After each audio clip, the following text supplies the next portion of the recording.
Richard Christy is going to take Sal's load on his back. It's really weird. On the wrap-up show yesterday, Sal was saying, look, I don't think the listeners want me to drop a load on Richard's back. Is he kidding? They want like, Nick Manning or someone like that. So you should take a poll. I was surprised that you agreed to actually do this. I didn't agree to shit. When you went into the studio, you didn't agree? No. What Well, you didn't say no. I said I have to. Well, I kind of said no. I said I want to think about it. Well, did you hear what Richard said you should do? Because I think I have a way for it to not be gay for you. If you put on the if you put on the My View goggles and watch a porn movie, then you're never really looking at Richard, and it's not gay. Yeah, but it's still me on a video for the rest of my life jacking off on this hillbilly's back. Because you haven't done anything else on a video that you'd worry about for the rest of your life? Yeah, what's the matter? It's the 11th thing on the comp reel. I have, but you know what? I'm trying to wean that down a little bit. You know, that was then. This is now. Exactly. Kind of show, like Gary says, the show has evolved. The show has evolved. So I'm trying to evolve. Don't evolve on this. This is so good. And you know what? Here's the problem. Look, I'll do anything for the show. You know that I'm the dancing monkey. No pun intended, Gary. But the thing is that why would I think there's a pun intended? No offense, I should say. But the thing is that we do these things. We get a little crazy. You know, the Captain Sack and the Ball Lick and the Taint and all that shit. And then people call in and go, "It's too gay, too gay, too gay." And I listen to the fans. I listen to the people out there.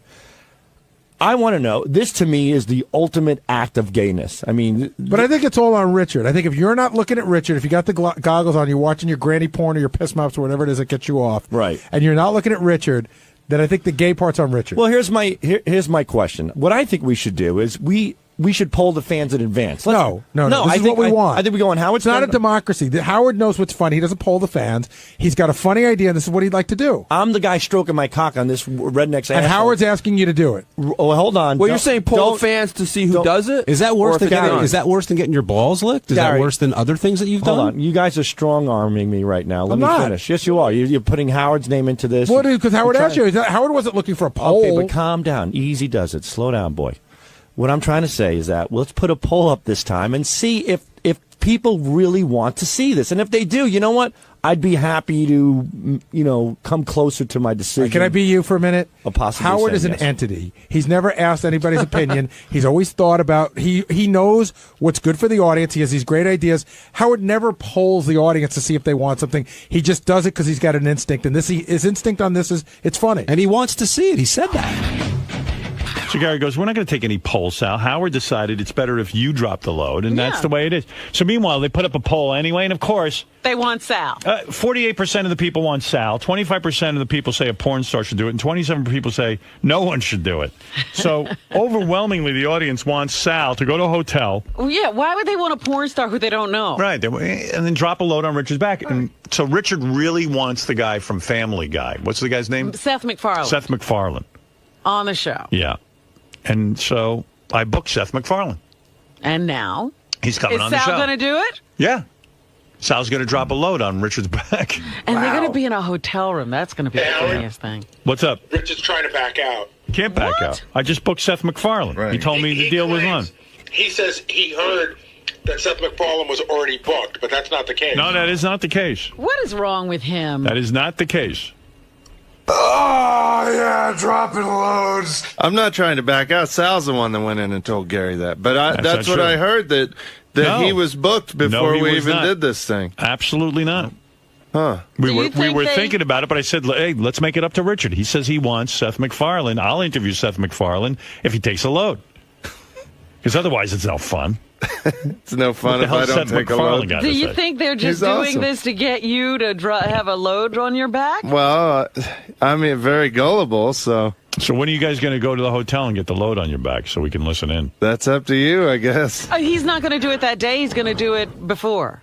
Well, I want to make... I think it should happen that morning, Howard. Okay, that morning. Yeah, I want to make sure Seth MacFarlane is sitting in the green room. All right, that's fair. I don't want to get a load on my back and then he's late for the show. That'd be good. Seth MacFarlane calls in and cancels. Yeah, well, that's the irony. This is what is going to get Seth MacFarlane not to do the show.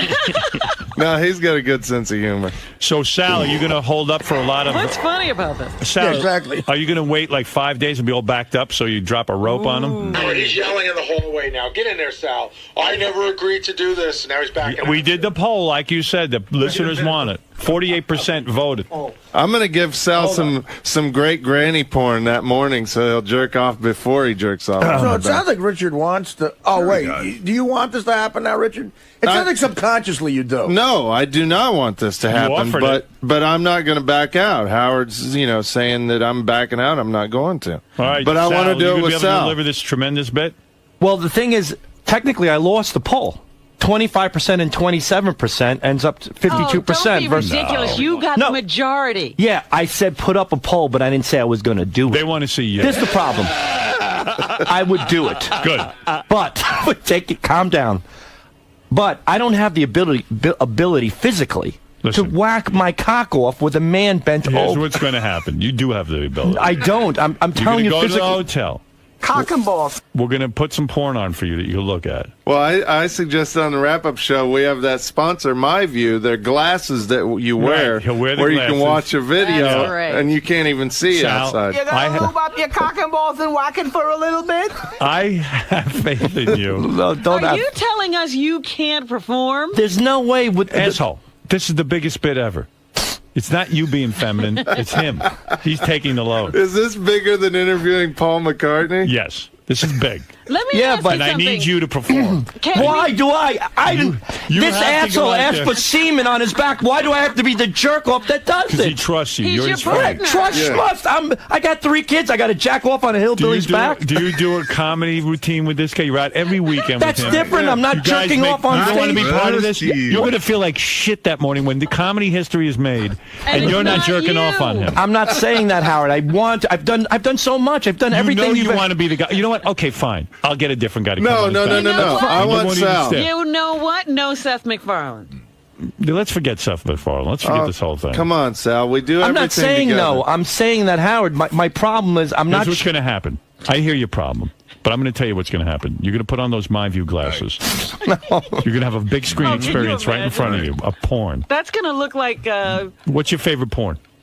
Tom Cruise. Dr. Risky Business. Dr. Piss. All right, Dr. Piss. Describe your favorite scene in Dr. Piss.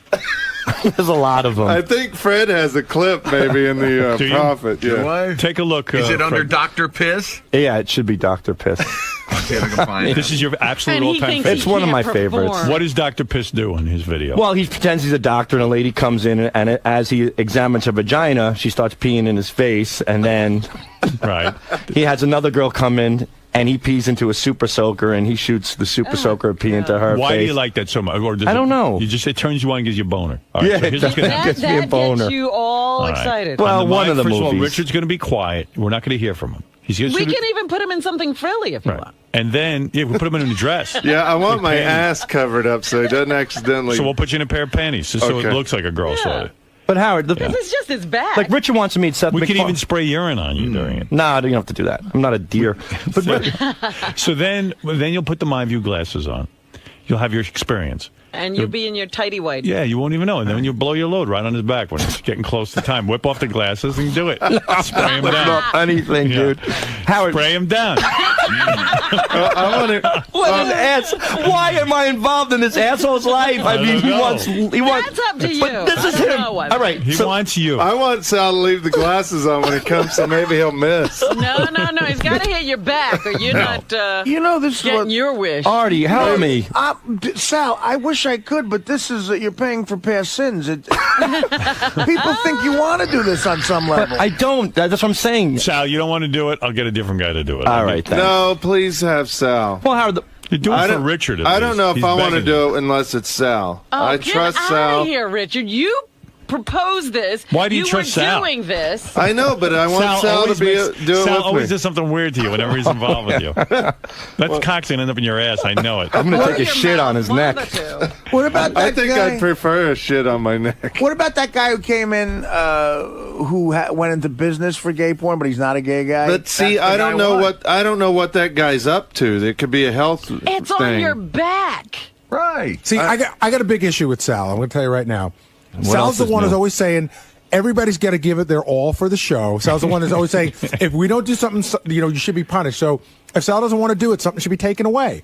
That's how Sal You, reacts as to a everything. producer. How about your plugs for your You're allowed your to. shitty If I don't comedy do shows? it, if I don't do it, you're a lousy producer. You should be taken how about away. if you don't do it, I cut your plugs off. Sal. Go ahead, Gary. That's not nice. But you know what? You got to perform. You're here. You I got don't a job. want him to be coerced like that. I'm not. Not coerced. I mean, he's always saying, "Hey, first of all, Howard's asking you to do it. You're saying no right to his face. He is asking you to do it, and you're the one that says we all got to do what Howard says." Sal, let me remind you. You're strong-arming me, Gary. I'm talking to Howard about it. I'm using your own words against you. How about if Sal does this, you'll interview Dr. Piss along with Seth MacFarlane? Well, the point is, look, Richard wants to meet Seth, and I'm willing to contribute. Don't get me wrong, You're Gary. not a team player. All right, go back and think about it. Sal's not a team player. That's not true, Gary. We have to know if this is being done. I think he'll do it. You do? Let me I think think about so. it. Let me Go think back about and it some talk more. it over with Richard. Be on the team. I am, Gary. No, You you're know not. I'm on the team. How Gary, are you on the team? Gary, the things that I've done in the past, I've done everything that's You know what? been You haven't asked of done me. anything like this good in about a good year and a half. We You've haven't done a changed. gay stunt in a You've year and a changed. No, half. you've changed. No, I have not changed You totally at all. have changed. No, I have not. And you're not part of the team. I'm totally part of the team. How? It's something I have to think about. Why don't you do it?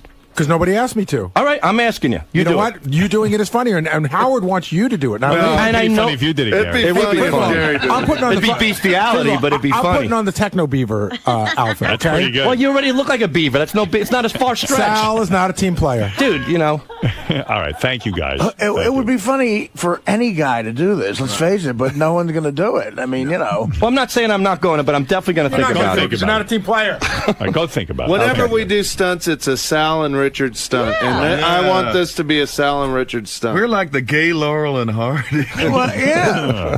All right, boys, go back and discuss it in your comedy room. And just remember, Seth MacFarlane is like on the list, off the list, on the list, off the list while you guys do this. Seth MacFarlane's fate rests in your hands. I don't give a fuck about Seth MacFarlane. He does. I'm the idiot. I'm the gay dancing bear that has to come in and close the deal so Shitbag can meet Seth MacFarlane. Right. I get nothing out of this All right, except go to back please and- go you back and and the talk show. about it. All Go right, back and goodbye. You get to jerk off. That's true. All right, goodbye, boys. All right. I remember when pleasing Howard on the show was enough, so. Right. Yep. Seth doesn't know if he should get on that plane. Seth MacFarlane's very hurt. Yes, Dan, go ahead. You're on the air. Yeah, I want to be the voice of reason. I am your major demographic. I'm a young male, Long Island boy, part Italian, pleading with Sal not to do this. You don't want him to do it. He cannot do this. Dude, he's on the borderline of getting kicked out of the club anyway. Right. He does this, he's out. He can't come home anymore. Let's go to Matt. I have Matt, to say, I agree with the Cross kid. the border. Matt, you're on the air. But I'm in Jersey. Yes, Matt. Morning, Howard. Morning. Yeah, I agree with the last call out on the show to go through with this. I don't know. It sounds kind of intriguing to me. I think Gary would be much more interesting. You want to see Techno Beaver? See, this is probably Sal's friends calling. You in to want get off Gary in the a hook. No, I'm not. Techno Beaver costume. All right, J-Man, you're on the air. Go ahead. Hey now. Hey now. So, I don't know. I just don't think you're listening to the listeners. Because if only 46% want him to do it, then that means the majority of your listeners do not want Sal to do it. No, you didn't hear the poll. On the air. No, 25% want a porn star to do it. Right, that means not Sal. And then the other 20-something Only 27% of the people think it shouldn't be done. So 48 and 25 is how much, Robin? Oh, God. That's 13 like, carried the 1.5. 73%. Want it done. Clear majority. No, that meant the majority want Richard to take a load on his back, but they don't want Sal to do it. Yeah, but we're saying they want the load on the back. The load on the back isn't the question. Yeah. I don't know. I just think Sal can't do it, man. I don't know. All of a sudden, everybody's backing out. Now, everyone said it was funny for Richard to take a load on Well, his back. they're talking more about Sally's people. Richard, I think, is still But it's get Sal, the load. Sal objecting and saying maybe he shouldn't do it. That's calling this into question. It would just be getting done if he would just go along. Well, anyway, maybe we should get off this topic.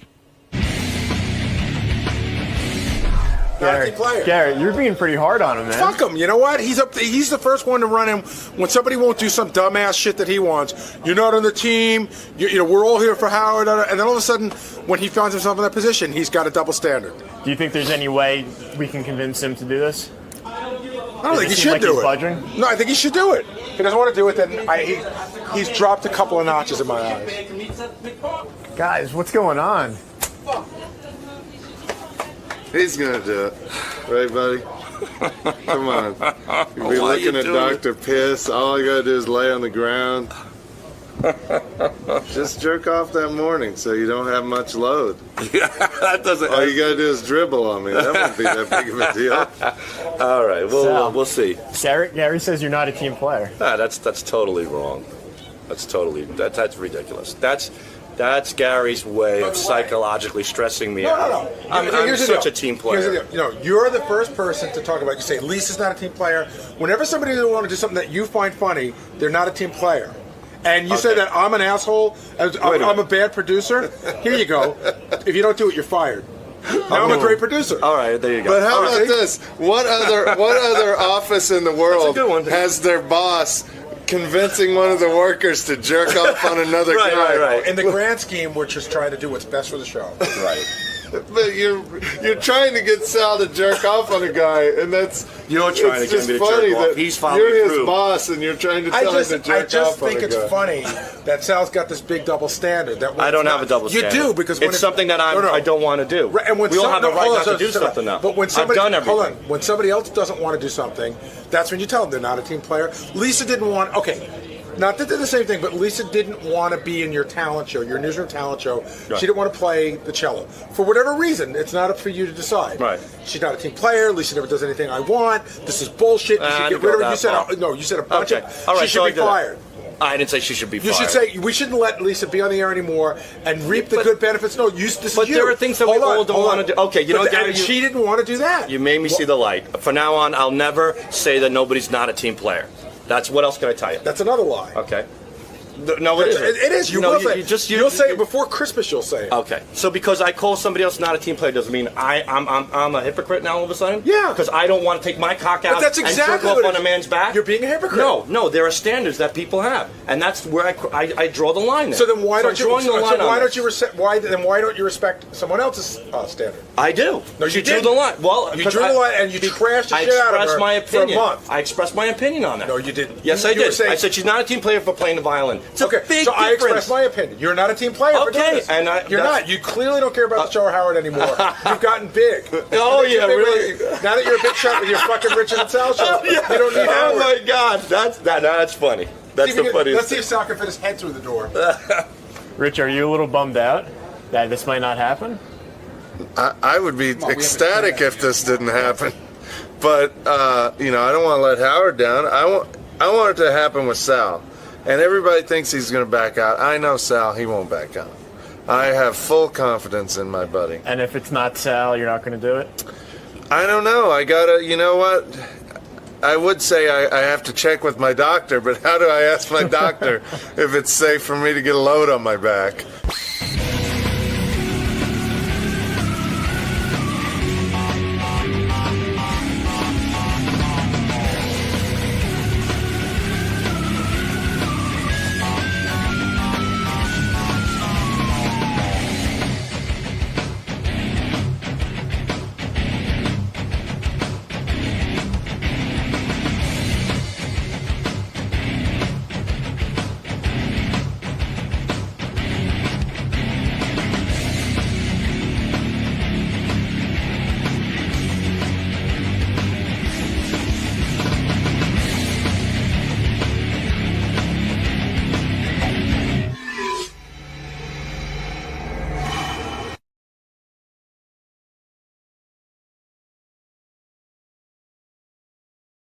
Hey-o.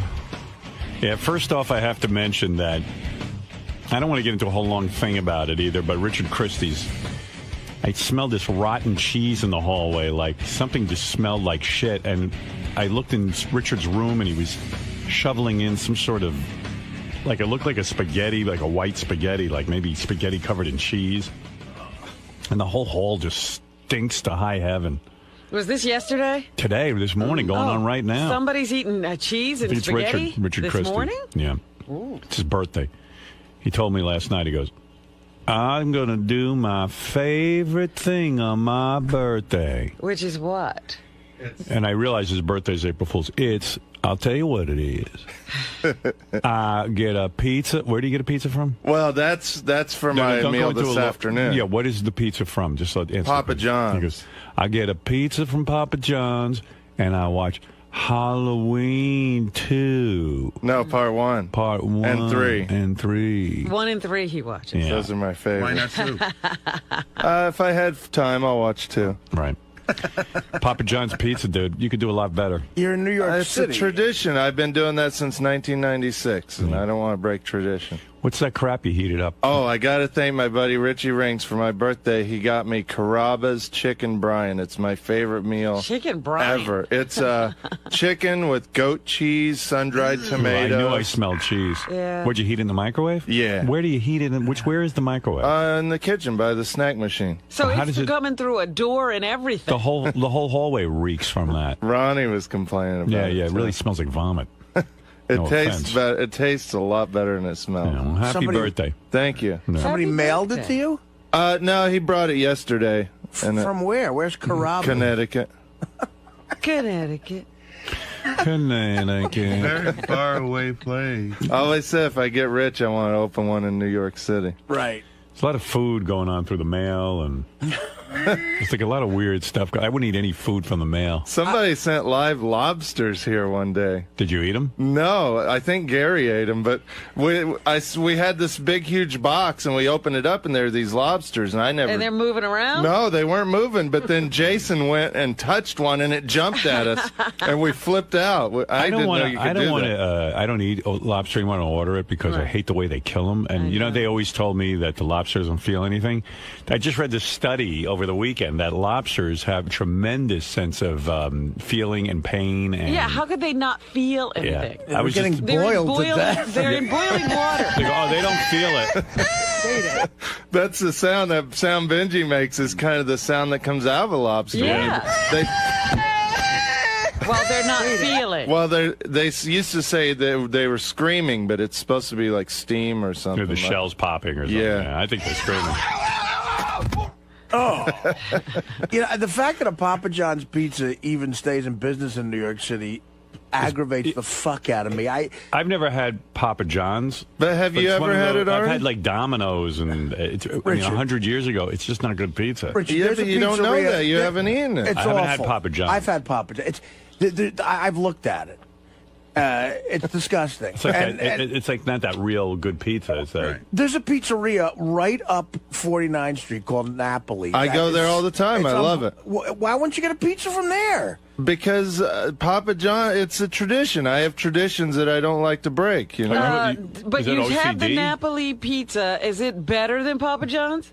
I like Papa John's better. wow, you are a hillbilly. Oh my God! I am. I can't explain it. I'm sorry. Everybody has different tastes. It's a thing like, you know, I remember being an electrician, going home. That was the thing I really looked forward to on my birthday. But was you're eating- wrong. It's not a matter of opinion. You're wrong.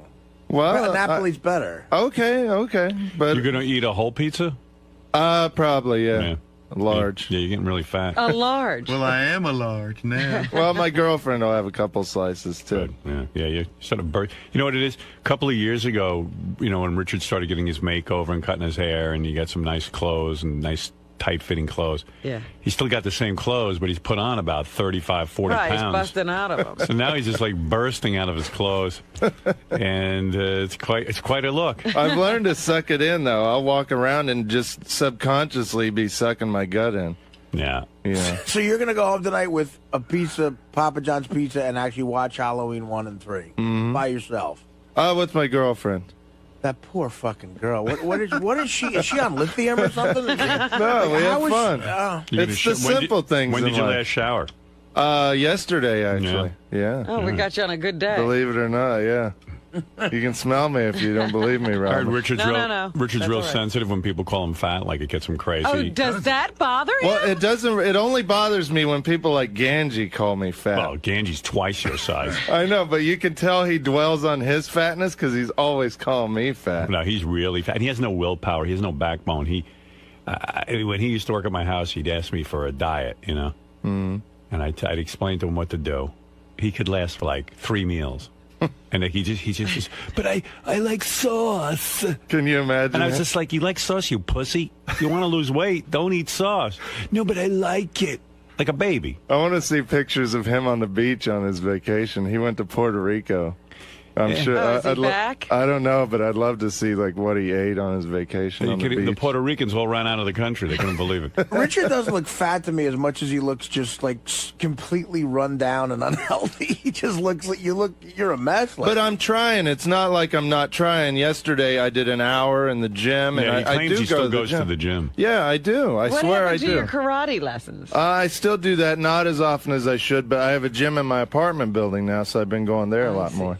But my problem is... Americans are basically fat. I speaking to a friend of mine who goes to Europe a lot and was explaining to me, because I don't go to Europe, like Americans all walk around all fat, like in France and stuff, and supposedly the people in Europe look really together, like they're thin, and you know, like Italians, and and the Italians, they have like a certain aura, demeanor. They're really into their appearance. They have a thing about their appearance. Yeah. Well, you know and what? they don't work hard at it. They just look good. I know what they it tell is. me. The Americans walk around all fat, and like, hey, look here. You know, Let's like, get some Papa John's. that's why Right, exactly. And that's what they do. They roam through Europe looking for a McDonald's or, you know, something they recognize. I used to go to get McRibs over at McDonald's when I was in Europe. And then the Europeans all hate us and stuff because they think that's what we're all about, just eating, and we're real loud and like, you know, where's that Eiffel Tower? We got something like that back in Vegas. You know, it's just like, shut up. Exactly. When I got yelled at in France when I was in Paris, I broke some little trinket at a store, and some guy went off on me for 15 minutes about Americans. Some French guy. I was like the typical fat, dumb American. Yeah. But everybody over there rides bikes. Like, that's why they're so thin, because gas is 5 times more expensive, something like that, than it is here. So everybody walks or rides bikes and stays in shape. Well, they were never out of shape. I was trying to guess how old you are. I was kind of shocked when I found out, because you're looking older than what you are. What is he, 37? He's 35. 35? Yeah. Wow. I'm weathered. Yeah. Well, you've had a hard life. Well, hauling hay will do that to you. Yep. When I started hauling hay when I was 14. I'd be out in the sun all summer. See you later, Rich. Okay. Yeah. I didn't even know what he just said. Yeah, you said you didn't hay. want to get into a whole thing. I didn't want to get into a whole long thing with him. I was listening to the wrap-up show. It almost drove me to call in yesterday, because the guys had all decided that it was okay that Richard and Sal were selling pictures. And They decided. Yeah, all the guys on the wrap-up show were listening to the evidence, and they were like, yeah, you know, Sal and Richard had a perfect explanation. They go, listen, we go to these clubs. There's a professional photographer there. We take pictures with everyone. If someone wants the professional picture, we'll do it with their regular cameras. But if somebody wants the professional picture, the guy makes them available on our website, and they can buy them. And they can buy them autographed. And I'm sitting and listening to this, and I'm like, and then each guy goes, hey, that's not so bad, and John Hine or whatever. They're breaking down. They go, yeah, you know, that sounds reasonable. I'm sitting there going, that doesn't sound reasonable to me. What is the audience there, just to sucker into every fucking money-making opportunity? It's not the way I view this audience. I think that... But we do what a lot of people don't do. We stay after the show. We say hi to every fan. That's sign good. every autograph. Oh, good. Take pictures with their cameras. Yeah, but you know what it is? It's the same reason I get down on Bill O'Reilly or these guys who... there's nothing wrong, essentially, with him having a website where he sells the Bill O'Reilly sponge, or Rush Limbaugh sells the Rush Limbaugh radio taping device, or the ski jacket, or the towel with a monogram on it. You know, you think about the greats in show business, and I know you're saying, hey, you're struggling right now, but the greats in show business never viewed their career like that. They were entertainers. They'd go out and make their money entertaining, and they didn't look at the audience like just an endless cash machine where they would go out. And I know you could say to me, well, Howard, you're doing really well. You don't have to do this kind of stuff. I was making 10 cents an hour, you know. But I never looked at the audience like, gee, you know what? Maybe I could charge him for a picture. Maybe I could charge him for this or charge him for that. There's a certain pride, a show business pride, that you go, you can't look at your audience like, maybe I could sell him a sponge with my name on it because some people want it. Yes, some people want it, but maybe you don't want it. Maybe you want integrity. Does that make sense to anybody? It It makes sense does, to but you? what if Yeah. you don't have the ability to entertain? Or no Well, integrity, or no integrity. then you get out of the no business. integrity and no ability to entertain. let me No, give you they an have idea. the ability to entertain, but you're not doing that thing. No, you guys, and you do have an act, and Howard's right, and you can entertain people, but you're not doing that move where you're charging more for an autograph thing. Oh, Right? yeah, I'll tell you the whole thing.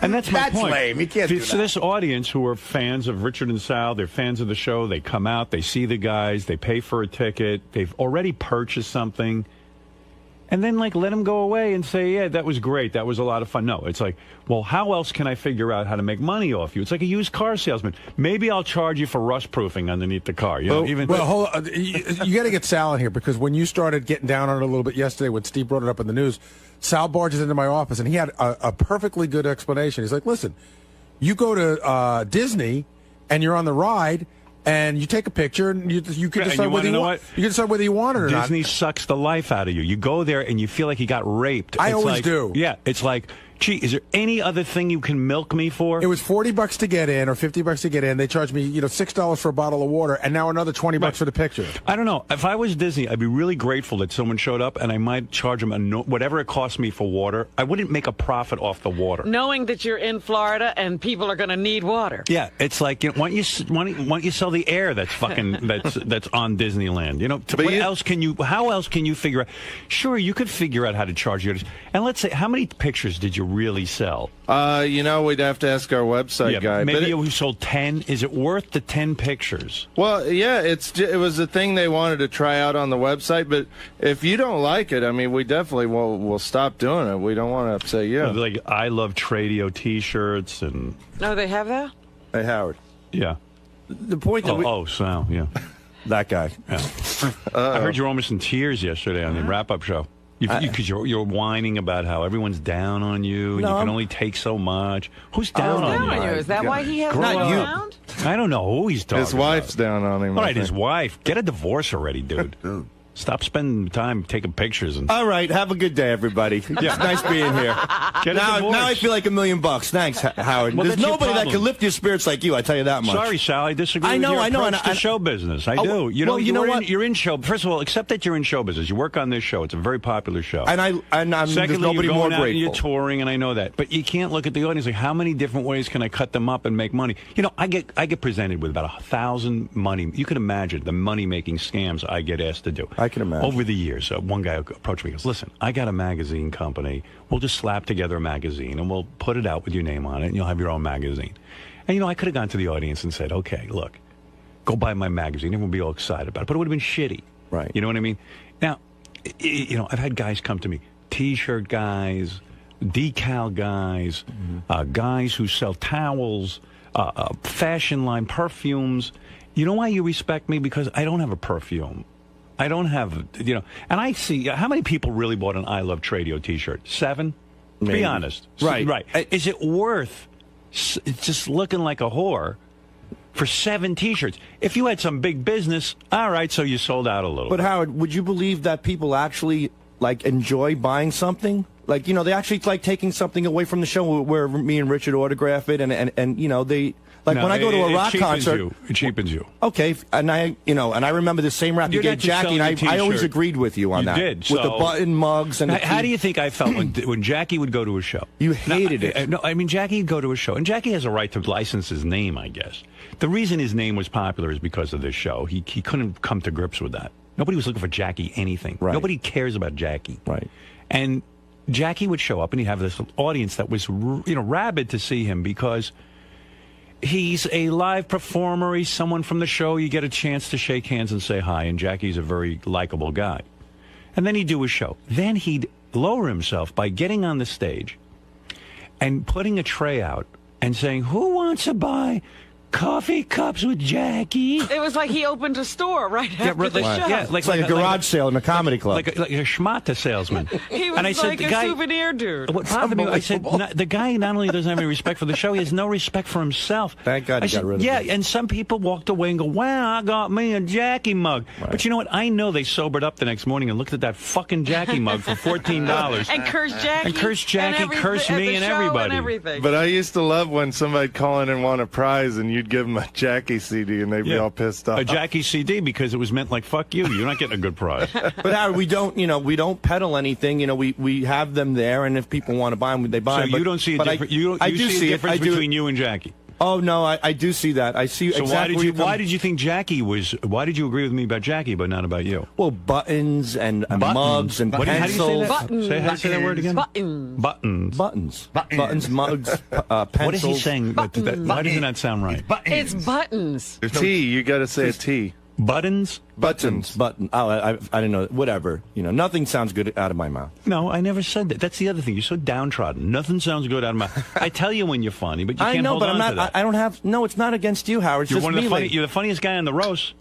Yeah, Howard, it's not that. I'm not down. You're not a bad performer. I'm just down lately, just on myself. Well, with that wife, get rid of that fucking wife already. No, would you I'm not wise gonna up? get rid of her. You're not going to get rid of her. She fucking hates you. What are you down about on yourself about? She doesn't want to have sex with you. She doesn't like you. She's told us she doesn't. That's probably why he's down, but he thinks it's internal. It's I know. She's texting 143. What more? What are you doing? Get a grip on yourself with that wife. I called a therapist yesterday, so yeah, what are you doing? I got to get back to him. To who? To the therapist. What's wrong? I don't. Just everything in my head is just. I'll tell you what's wrong. You got a shitty marriage. But I don't think I do. I just have to. That's why he needs a therapist, because he's unaware that he has a shitty marriage. You think tell me what's good about it. We do get along. We're going to Florida this weekend on Saturday and Sunday. It's going to be a disaster. Thanks. I really appreciate it. You're looking forward to it? Going to be a great time? Yeah, you want to chop her up yourself, Howard? You can. I'll buy you a wood chipper. We'll put it in front of a river. I like your wife. I like her too. The two of you don't get along. I think it's more me now because based on what happened. You think you can fix shit. There's some shit you can't fix, and that's the problem. Like, every day there's always these things that go through my head. The thing you can't fix is your brain. Well, I can't. You're not assessing the situation. I am assessing it. I'm trying to make the best of what I have. And I love my wife dearly, and I know she loves me, but I don't love your wife. Sure I do. You're the guy who writes up, I want to chop my wife up and kill her. I'm just listening I'm venting to that frustration. song. There's a big difference You want there. to push her down the steps. You want to... Yeah, what kind of love is that? Well, it's a way. It's a release for me, I do but it listen through to what music. you're saying. I want to die. You're not acknowledging that you can't stand her. You're angry with her. I happen to like your wife. You want to know something? She's never done anything to you. No, I mean, I think she's a lovely woman. I'm not. This is not to mark her as a bad person. No, I know. You guys just don't get along. What happened is, lately I've been reflecting a lot, and I think that I keep focusing on me driving her to do what she did. I'm feeling really. Yeah, that's good. You took responsibility. You said, "Look, it takes two to tango. I'm not being a great husband." But I don't know. The two of you, it always sounds like torture. Nah, it's not that bad. It's not that bad. Why be in it? I know you got the kids, but maybe you two could work something out where you're involved with the kids. I talked to Sal about this a lot. The thing that fascinates me about it is, he'll always say, well, he wants to fix it, but then neither of them do anything to fix it. Right. He called a psychiatrist. Can imagine this. That was a long time ago. I mean, they were going to therapy together, and they stopped, and he really doesn't have a good explanation of why they don't go anymore. And I feel bad for him because he's really not happy. Why don't you go anymore? We went to therapy, and she would start laughing at the therapist, and she would laugh. And I remember one time it broke down. She was cracking up, and she thought it was just ridiculous. Well, you started crying, and she cracked up? She was dying laughing. I like her. She's funny. I should marry her. If I wasn't married, I would date her. Yeah, she's got a good sense of humor. I'll take Beth. She's more forgiving. She ain't looking for you. I know. She's a sweetheart. Sal's wife got a standing ovation at our comedy show the other night. She was there, and the crowd, when Sal mentioned her, they flipped. Yeah. Sal can't get a break. Even his fans like they like her better than him. Yeah. So we went to therapy, and she starts crying. I start crying, and she starts laughing. And she's like, "Look, I'm just trying to make light of the situation. You're overreacting." I'm like, "I'm overreacting. Do you realize what you've done to me? It's not me with 143 my fucking phone, So we would leave, and she's like, "I just can't believe you just spent $180 on therapy." I'm like, "Well, I'm doing this for us." She's like, I could have bought a new pair of jeans. You could have bought a new pair of shoes. Right. I'm like, oh, Your insurance will cover your therapy. Yeah, your insurance. No, I don't know. Insurance. And call the insurance and order a Papa John's. So we kind of I just said, you know what? Forget this therapy, forget this lady, and all this other Right, horse she's not shit. into it. Yeah, she's not into it. That $180 is a lot of money. It was a lot of money. Yeah. And that's it. So, but we've been getting along. I know you're making an assumption, Howard, that it's her, but... When's the last time your wife hugged you and kissed you and said, you know what, I love you? You know, she did that... Tisha B'Av, I think, in 2002. I'll tell you, it doesn't happen much, but she did it 2 days ago because I broke down. I flipped out. You flipped out? Yeah. Oh, is this where I heard about this? You flipped out in front of the kids? Yeah, and it was the first time I did that, and I just wanted to... What happened? I've never flipped out in front of my kids, and that was the most... How'd you flip out? How'd you flip? I'm getting 100 phone calls a day for the show in the hallway. There's a lot of pressure on me, and and thank you to everybody for being involved. So I'm trying to do that. Then I'm getting a phone call. I'm getting 16 text messages. Howard says you're full of shit, and Gary says you're late every day, and Howard says you're a liar about the train. Now I want to know who's texting you. All my friends and stuff. The Gavones you hang out with? Who are all jealous? Whatever. I'm just... Are you jealous because they have a hot wife and you got a great job? Probably. But I'm not... Those Gavones? Right. That's who you listen to? No, I'm just saying these are coming in. I'm not Anybody who ever texted me and did that would never have my text number. I would never be friends with them. Right. They could drop fucking dead. Because what do you need? You were sick, right? You didn't need those texts. Right. You would allow someone in your life... Name the people who text you. Name a guy who texted you that. Ian. Who's Ian? Is he a buddy? Ian's my miserable Jewish friend, yeah. He's a Jewish friend, miserable guy. Very miserable. And he texts you, hey, Howard says you suck, Howard says this, Howard says that. He said, what's going on? Howard says you're full of shit about being sick. And I look at it. Listen, take my advice. This guy, Ian, drop him like a fucking hot potato. He's trouble. He's a jealous prick. Look at me. You don't know what a friend is. Right. Friends don't do that. They don't rile you up when you're home relaxing or getting better from being sick. Don't you get it? Don't you protect yourself from people like that? Don't you think you're better than... you got a wife who treats you like a shithead. Now you're letting your friends walk all over you like that? You say, fuck You got nowhere to turn. You say, fuck her. Lose my phone number. Right. Never text me again. You're dead to me. Stand up for yourself. Yeah, but... Don't be a maggot in I don't life. think his intent was malicious. But... No, you're a victim. You don't think it was malicious. How much more malicious does it get? Right. Hey, guess what, asshole? Your boss thinks you're a shithead. Feel better. Scumbag Ian. Tell Ian to fuck off. I know. And that's the point. Right. In The Godfather, when the guy goes, act like a man, not just with your woman, but with everyone. I've told Richard I've cut everything out of my life now. Like everything. Me and Sal have been reading that book, The Secret. Yeah. That Hulk Hogan talked about on the show. Do you guys sit on his lap and read together? Or do you guys do everything? I didn't start reading it yet. He read it, but he gave me good advice that you have to wipe out all negativity in your life. Well, you don't see Ian as being negative when he texts you and you're Ian makes me feel better about myself because he's really miserable and down and out. Yeah, but he's not helping you feel better. You're looking at his miserable life, saying, I'm better, but as soon as he contacts you, he brings you down. Yeah. Here's what a friend does. Dear Sal, I hear you don't feel well. I hope you feel better. He did that too. I texted him that. Yeah. Well, you're a friend.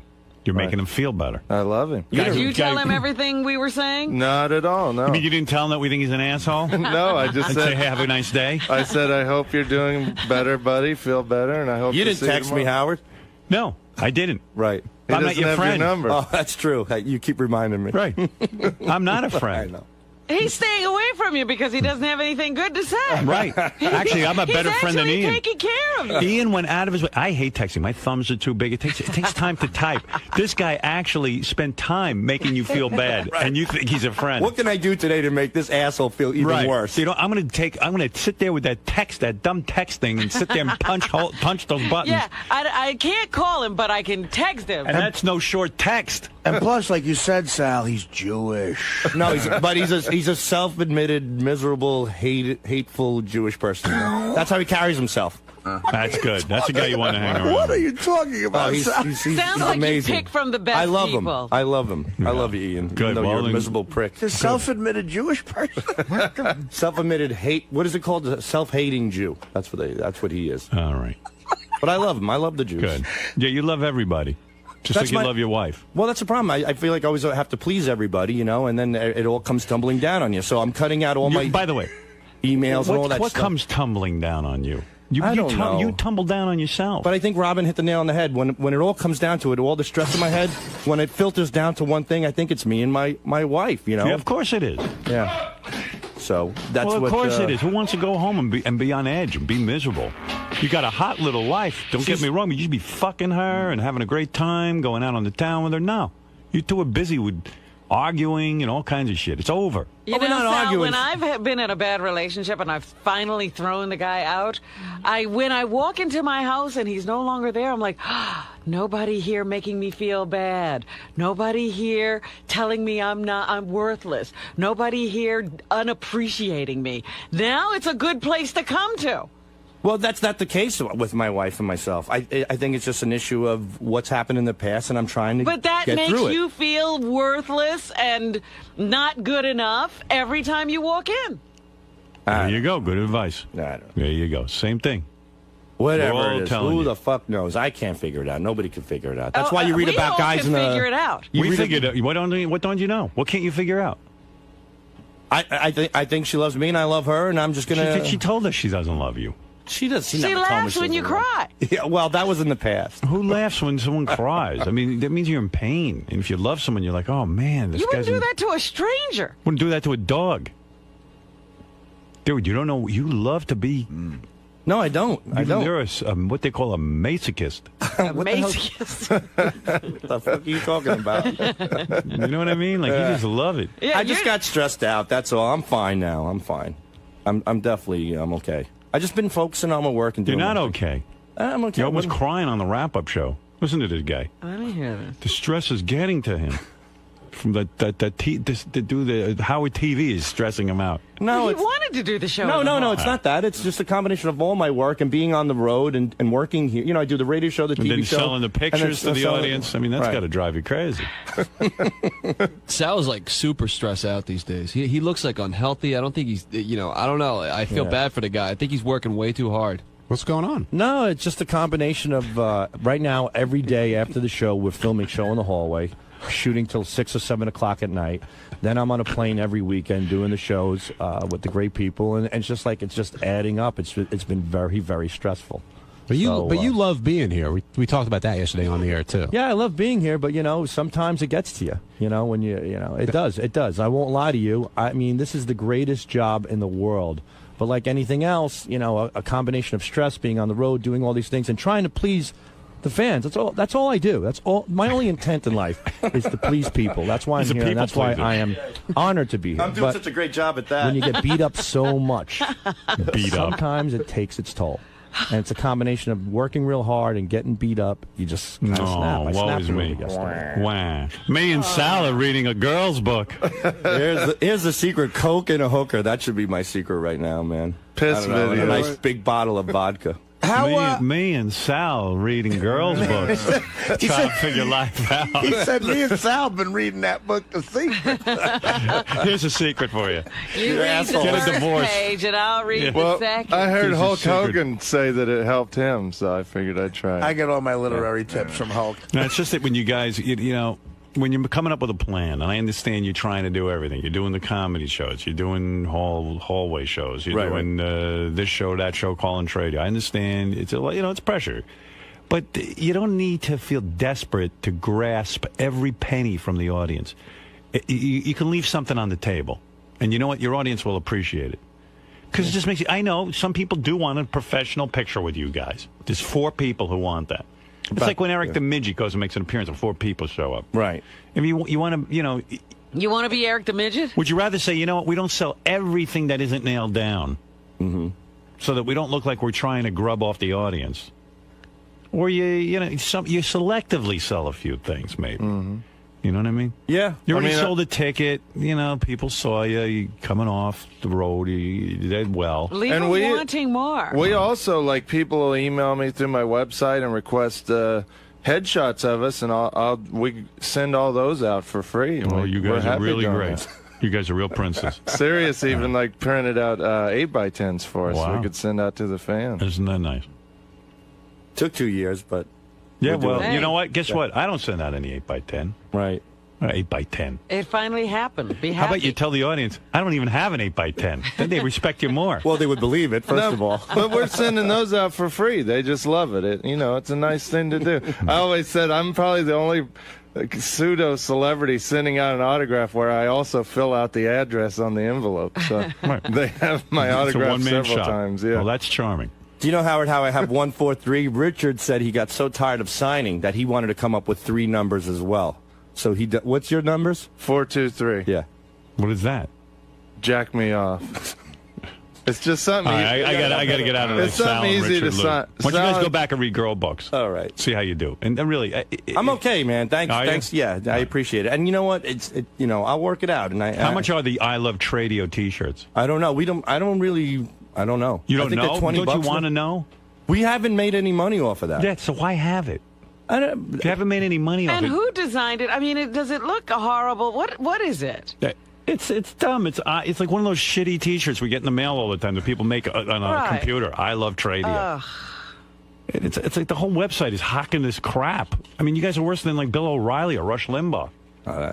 I mean, okay. Look at all different designs. You can get I Love Tradio, different colors. You got a mannequin modeling it. I mean, it looks like they're in the shitty clothing business. I mean, that's actually a person that died when they put it on. Why don't you just label like the shitty clothing store? If you really want to look like shit, You want to look like crap? Let's see. What does it say? I'd buy from the shitty clothing Rod store. Stiffington shirt. I mean, how many of those have you sold? Do you know? You know how many. I've autographed a couple of them. Yeah. Probably 2 or 3. All right.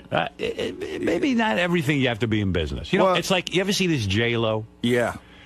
You say, gee, is there anything? She's got a clothing line, a perfume line, or this line, or that line. Well, the one thing lucky about it is she doesn't have to make movies anymore, so there's no more crappy J-Lo movies out there. Well, the best example of that is Kiss. Like they sell everything. And isn't it sort of like embarrassing? Well, Sal buys a lot of that stuff. Yeah, but that is embarrassing. I mean, I don't want to be buried in a fucking Kiss casket. Right. That's a little bit over the top. Well, so then you say to yourself, well, okay, granted, you're not Kiss, you're not as big as those guys. Those guys could afford not to sell all that shit. Right. They just look like they're money grubbers. Right. We certainly don't want to be money grubbers. I mean, that's not our. That's not our intent. So elevate yourself a little bit. Start looking at yourself as a winner. Start saying to yourself, okay, right now I'm at the beginning of my comedy career, but I'm going to carry myself with some dignity. That's all. And then all of a sudden people begin to start thinking you're a star. You start to think like you're a star and you become a star. Mm-hmm. I'm not saying you can't sell a couple of items if you got something really big going on, but is it worth it for the 7 shirts you're going to sell all year to have a whole website full of shit? We're kind of just, so far we've been selling it just to pay for the website. So. Well, there you go. So is it worth it? That's why we haven't made any money. Take down the website. Be a little more mysterious. We have to have our comedy dates up there. Yeah, I think we have to sell like 300 more shirts to break even. It's the richardandsalshow.com, by the way. So you're not even making any money with it. So you can't even say it's helping to pay for your. Yeah, get a MySpace page or something. Yeah. I have one of those too. Yeah, well, rather than that, even just like write something great or go home and think about your act and how to make it better. Oh, we do that too. I mean, me and Sal each have about 30 minutes now. We do. Right now, the shirts are paying off like the web designer who did a great job on it, and that costs a lot of money. That's where the shirt money's going. Okay. Thanks, guys. Good luck. But how many weekends you guys doing? Like we're booked all the way till July. Yeah, till the end of July. Every weekend? Yeah, almost till the end of July. And we've been doing. We made the mistake of adding on Thursdays. So we just came off a 3-day weekend. And are you making some money? Yeah, we're making a couple of bucks. I would think so. If you're working that many hours. Well, that's the other thing. That's why I'm so stressed out. Whether I'm making more money or less money, I have no money in the fucking bank. Why? I don't know. I know you're not doing horribly here. No, I'm not doing horribly at all. I mean, you're making some money here. Yes. I can tell you why, because Sal's wife and my girlfriend were hanging out at one of our shows the other night, and Sal's wife goes to my girlfriend, so what has Richard bought you with all this extra comedy money he's making? Oh, boy. She spends every dime. No, she doesn't. Where's the money? Did you ever sit her down and say, listen? Credit card debt and home equity loan debt. Is it all from her spending? No, I think it's a combination of both of our spending in the past. When I first moved over here from Wall Street, I was in a little debt from Wall Street, and then I came here and my salary dropped substantially, and then we started using credit cards.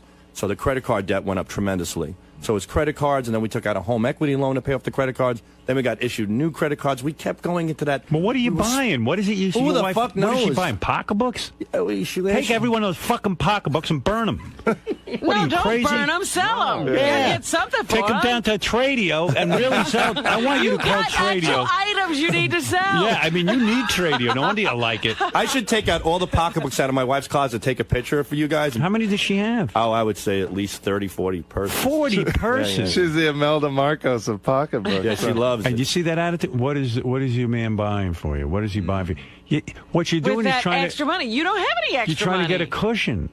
Yeah, I am. I'm trying to get ahead, and that's the You thing. want to know something? Take off those Fakakta T-shirts and sell what's her name? Christine? Yeah. Sell her pocketbooks on your website. Autograph. Full autograph the pocketbooks. Yeah. That I respect. How much you more? got to sit her down and say, listen, honey, we're a team. And if you can't get I this, do. Yeah, you that's say, listen, the money that I'm making on the weekends, I got to put in the bank so in case something goes wrong, we got a cushion. That's what I've been saying. And we that gotta word start for word. investing it. You were in the market. Right. Invest in something. Buy Right. something. Right. Pay off your house. So you're saying this, and what happens? She laughs. No, she says you don't understand. She goes, I am. She goes, I'm working towards that, but we're in a tremendous amount of debt. But how could you buy pocketbooks? I don't know. She hasn't purchased one recently, as far as I know. Cut up those credit cards. Cut them up. I might as well. They're all maxed out anyway. And you're working every weekend and doing these live shows, and you're still maxed out. Yeah. Sal, when I get stressed out from working too much, it's not. I never work more than 2 or 3 weekends a month. You're every weekend till July, dude. That's just about. Yeah. That's a lot of fucking work. Here's your friend Ian. Ian. Hello? You call yourself Sal's friend, and you texting him? No. I was telling Sal that you guys were getting on him when he was late. I was with him. Well, wait. Even one better. Hold on, Ian. Who did you text? Me or he texted my wife? What? No, actually, I don't even text. Actually, I called Christine at about later that morning that they were just talking about you, that you were late Ian, on the show. let's say a guy's late at work. Yes. Why would you call him and say we're bad mouthing? What does Sal get out of it? Does that make him feel good, Ian? Use your fucking brain. But he was twisting it around. You're a yid? when he started talking about Ian, Sal tells me you're a yid, right? Yes. Ian, but you got you're Meshuggah of toit. You got brains like a goyim. Use your head. Excuse me. No. Ian, hold on, Howard. I'm the nice friend. When Sal is going, when him and Christine are going to see the therapist, I'm at his house watching his kids. It's true. I said you're a good guy, but the thing is, Howard says, "Who's these people texting you?" And I told him it was you. Ian, you're not a friend. He should dump you. No, offense. I'm never dumping Ian. Dump him. No. Get rid of him. Ian's a miserable guy. Howard. Ian used to work on Wall Street as the trader, and he had to do like 4 jobs at once. I don't care what he is. He's not your friend. But I got to tell you one story. He hates you. This guy, do you hate me, Ian? Of course not. He's not going to know he hates you. He's jealous. Let me tell you something. Ian's not jealous. I know. Trust me. Oh, trust me, he is. A lot of people. He probably thinks Christine's hot. Number one. Is he married? Number two, yes, he's married. You're in show biz. You're on the radio. He's busy listening to the show. You're not Jewish. Right. You got it all going on. Yeah, I did think I was emotional. You're friend not number Jewish. 2, so I was a little jealous there. What are you jealous of? I was jealous when I was emotional friend number 2. I thought I was number 1. Oh, you're a scumbag. All right. Ian This sounds guy, like a total ball breaker. there was this guy, Howard. There was this guy, so-and-so Markovitz, right? And he used to So-and-so Markovitz. Yeah, I don't want to say the name completely. Well, you just said his name. Forget it. I don't want to know. Okay. Dummy. He's out of his mind. You left out the guy's first name? So-and-so Why don't you say this guy Dave we know, not so-and-so Markovitz. You left out the guy's first name. All right, listen, you don't think clearly.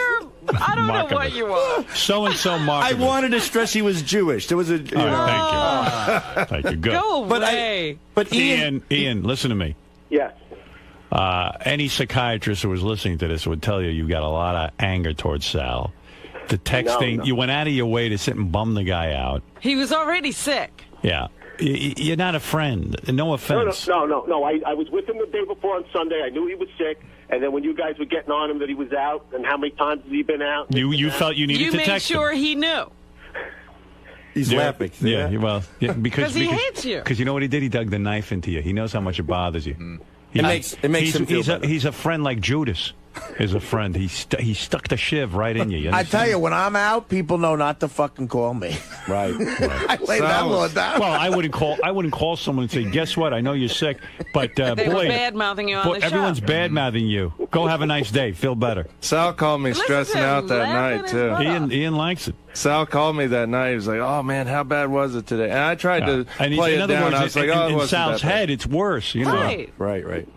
Right. Ian, Yes. you're vicious. No, I'm not, because I met Robin once, and I know her Ian, her friend's brother. Ian, you're vicious. You're a pariah. Sal should get rid of you. That's my advice. No. Cut him out. Get rid of this guy. No, I'm the one picking him up at the train, driving him home from shows. Good. Yeah, so you can work him. All right. Thank you, Ian. All right. Okay, thanks. Have a good day. All right, Ian. Clean up your act. Isn't your name for him Ian the Jew? Like that's what Ian you the call miserable Jew. That's what he calls himself. That he's self-proclaimed. Well, you know what? That's great for him. Self-proclaimed miserable. That's great for him. I'm a miserable Italian. It's great that he thinks himself as the Jew. Sal, you realize that's how Hitler took over. You're obsessed with people who are Jewish. No, he calls himself that. No, I know, it's but a kind of joke with you're him. obsessed with. That's how he introduces himself on the phone? Right. No, I wouldn't go that far, but he's pretty miserable. All right, thank you. I'm sucked into your world now, and I can't get out. All right. Oh, keep going then. The vortex. My point is that when you look at a career, I don't care what your career is. Right now, you're not on the top level of show business, but it doesn't matter. You conduct yourself like you're tops. You show up to your gigs on time, which you do. You create comedy. Right. You go there, you give the people a good show. Mm-hmm. You leave like a star. We go to the bar Now afterwards. you don't afterwards go, hey, at the bar, go, you got to go on our website and get a Tradio T-shirt. I mean, really. We would never say that. Well, whatever you say, it's there. That's who you are. And we'll definitely take your advice. Yeah, I mean, think of yourself as class. I think I hired you guys because you're funny. Thank you. Not because you make T-shirts. Right. Thank you. You didn't hire him for the T-shirt? No. Yeah, I remember. Listen, you want to know something? Word for word, I'm going to tell you something. The Jackie rap, I can hear it. It hurts sometimes to leave money on the table. Some guy said to me, well, if you're really ending your career, in the 5 years you're at Satellite, let's really merchandise. Because you're going to end your career anyway. So am I going to go out on a low note? I'm going to say to my audience, hey, go to my website and buy every piece of shit I can think up. I got a sponge with the name Mark and Brian on it. You think I want to be that guy? Definitely not. I mean, shit, it's probably a lot of money. I could probably make a couple of bucks. Big bucks selling that. Everyone wants a Howard Stern sponge.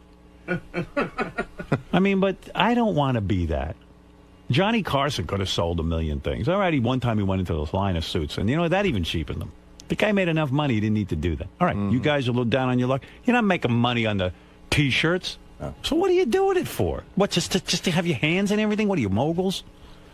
You got your hands in enough. Believe it or not, Howard, I know where you're coming from. Say no to some things. Okay, but you'll class yourself up. But what? People do like him. People do like little mementos from some shows. People some like people, not 99% of the people showed up didn't buy a Tradio T-shirt. They look at that and they go, "Look at Sal and Richard selling Tradio T-shirts." I mean, I'm with you. I'm fine. Every idea that pops into your head doesn't have to involve how can I bilk the audience. Mm-hmm. Bernie Madoff? If we're looked at that way as bilking the audience, and think about how you're looked at. That's not what we want to be. So I'm taking your advice. Think about a long-term career. I'm taking your advice. You want to do something show business, or you want to write a book? Like Artie wrote a book. Okay, that I understand. That's showbiz. You're writing something. You're offering. I mean, he's still entertaining. Right. Mm-hmm. Right. That's a show business endeavor. You're creating something. Yeah. You're right. Why don't you two morons go write a book? Do something creative. Get done reading one. We read The Secret. Yeah, we could maybe write a prank call how-to book or something. Yeah. No, that's not even good. How to? People know how to make a prank call. You call a number and you go, "Hi, my name's Ethel." 6-year-olds make prank calls. So that's let me ask you, who do you think is going to buy a how-to prank call? You see, that's where your thinking is wrong. Hi, I'm Harry Cock. It was kind of a Here are joke. the names you can use. Hi, this is Normus Tits. How to sell Jewish teeth. How to sell Jewish. Right. But you know what? I'll tell you what, man. If I was going to sell T-shirts, I'd go into business with Calvin Klein. Right. I wouldn't sell my audience some shit. Call That Calvin. T-shirt, I can make that T-shirt. I love Tradio. How to prank They are Calvin Klein. high quality shirts. I don't though. care. Yeah, but That's the not- crap you write on them makes them suck. I wouldn't walk around in that. Would you walk around in that? No, you don't. Look at the shirt you're wearing. You're not wearing a I Love Tradio shirt. No, I like Affliction It's stuff. just so silly. Yeah, and Affliction actually went to an artist and had that created. Yeah. They didn't just slap their name in big block letters. Although looking at that shirt, I think the artist didn't imagine it on you. The art's gotten to be pretty big on me. You got two big nipples sticking through it. All right. Well, but in other words, you come off as we get it. money grubbers. Melrose, you're on the air. Wait listen, Howard, I don't want to get into a pissing match with Sal, the Dago, and with Richard Christy. All right? But you're absolutely right, Howard, and you're way too nice to these guys. I don't want a pissing match, Mr. Dago.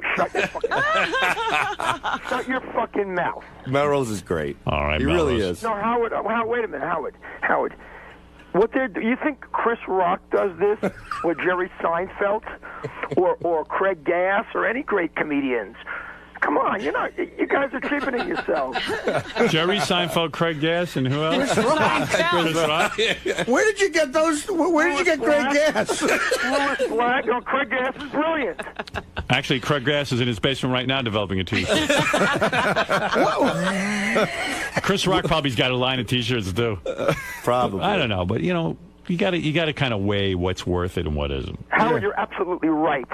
Right. All right, Melrose. Hey, Richard. Yeah. How much are the pictures? The pictures? Yeah. You got to go What is that go to picture?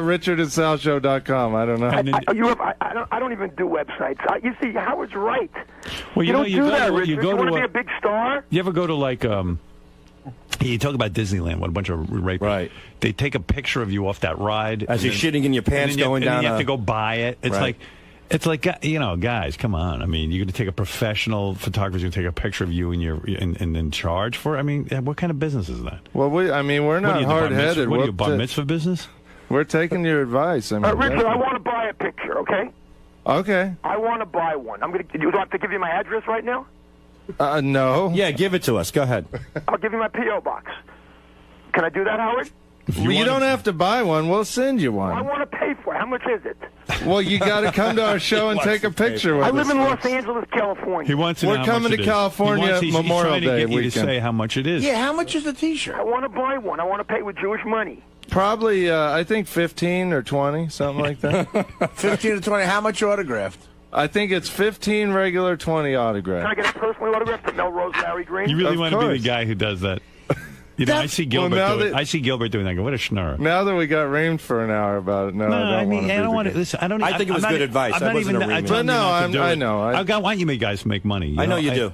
But I'm not sure this is the right plan. That's all I'm thinking. Immediately stop charging more for the autograph. You should do that. Yeah. Okay. Yeah. It just looks a little cold. The audience is pretty generous with us as it is. They bought satellite. Yes. I understand you guys didn't see that directly, but maybe, hey, gee, your fans went and purchased the ticket. It's enough. They asked them to spend some money on that. They did it. They probably bought drinks. Yeah, they did. They're very gracious, generous people, and we're how much more grateful. generous They you are want them? keeping you in the club. They sure are, and we appreciate it. All right. Thank Howard, you. Howard. I know every day, like people come up to me every day. Do you know if you made a T-shirt, how many they'd sell? I Right. go, I don't care. Sure. Now, I'm not saying I always had a lot of money. I made nothing. No, it's certainly true with you, Howard, because I never once had that. 20 years ago, when you were when you weren't making money, you could have taken on that opportunity, and you didn't. So it Sometimes says a lot the radio about. station would put a picture of me on the T-shirt, and they would give them away. That I was thrilled. I mean, they'd give Right. away a picture. But if they started charging for it, I would have been embarrassed. I remember even that you would talk about taking pictures with Imus. It would burn you up, even though they were free. I mean, just getting involved in those promotional things that you thought were cheesy. Oh, and well, stuff. I didn't want to be associated with him. Yeah, it was just. I was better than him. Right. And now people used to look at me. You think you're better than Imus? He's the top of the world. I go, it doesn't matter what people think. I know I'm better than him. Right. You don't want to be lumped in with that shit. I'm a star. And then they fired me. All right. Thank you. All right. Howard. Thank you. Melrose, please. I got to get out of this. I want to wish you and Dawn a good. What? I don't know. I love when you do that. All right, boys. You could, but don't. We got it. You could sell whatever you want. Just think about it for yourself. Yeah, All right, thank you, definitely. boys. All right. Thank you, Hal. All right, boys. Go ahead. We love it here, by the way. This is like the greatest job I we know could you ever do. dream All right, of. all We right, do, we okay, do. okay. Everybody loves it. All right, get out of here.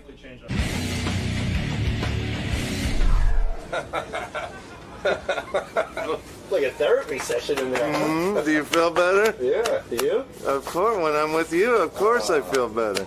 Such a great guy. He really You're is right, the best. Sal? Yeah, I'm fine. What? They're playing Beat My Life. Yeah. So what are you guys going to do about I it? don't take Howard's advice. I'm fine we'll with take not Howard's selling advice. anything. Me too. Absolutely, man. You know, we went this long without selling stuff, and I see Howard's point. It's a good point. I'm fine with taking everything. Howard hit the nail on the head. Look at the empire he's built just on his talent, not side shit. and we have to focus more on that.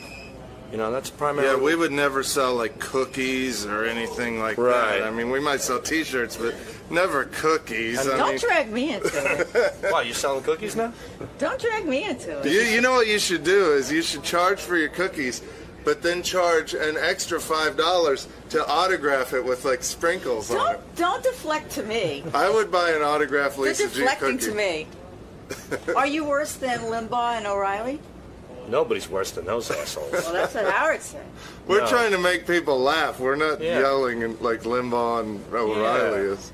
So is the store going to come down then? I think so. Like Howard said, use your head. You know, maybe the autographs, the pictures, and stuff. You know, he really made us see the light, so to speak. Maybe we'll have a Richard and Sal Show T-shirt and that's it, or something. Yeah. So, are you going to take Howard's advice and try to get rid of some of the negative people in your life, like your wife and? No, this my guy wife's not a Ian? negative person. Don't deem her as a negative person. I don't want No, that. no, I'm not. That's I know. kind of what Howard was saying. No, I think Howard was definitely going overboard. Richard sees myself and my wife, and we have our problems and stuff, and we're trying to get past it. But I just want to start getting rid of, just like slow down on the internet, slow down on the emails and all that other stuff. I just want to focus on people who are important to me, like Richard, and that's it. I just want to focus on my work, This guy, it's his birthday today, but I got to tell you, being with him, it feels like it's my birthday too. Oh, thanks. So it's nice, Too well Feels for good. But he is really the best, man. You are too, buddy. And being on the road with him on the weekends and stuff, I feel like there's a sense of comfort. You know what I mean? Like it's like when you're with family and stuff that. You're out there, there's a lot of strangers, there's a lot of great people, but you really don't know them personally. But there's always somebody you can sit down with at the end of the day and discuss things, and that's where Richard is to me. He's somebody that I feel relaxed when I'm around Sal. Instead of normally drinking 10 vodkas on a plane, I'll only drink 8. Right. When I'm with Sal, because he relaxes me. There's nothing funny than sitting on a plane, putting your head back and hear clink, clink, clink, clink. You hear clink, clink, clink, clink, clink, clink, clink, clink. And I turn to my right, and it's a sandwich bag with 15 vodka bottles, and Richard's going clink, clink, clink, clink, clink. Clink, clink, clink, clink. And this is while the plane's going up. This is where you have to be buckled up, your seat has to be upright, your tray table has to be in. He drops the tray table, he hugs it, he takes the bottles out. It's just one of those quirky little things. And I'm the guy next to him supporting him in all this. Yeah. I'm like, I know, because this is what my girl needs. Sal and Beetlejuice, whenever I fly with either of them, they never give me shit about it. Back to work. We gotta get back to work. Okay. Okay.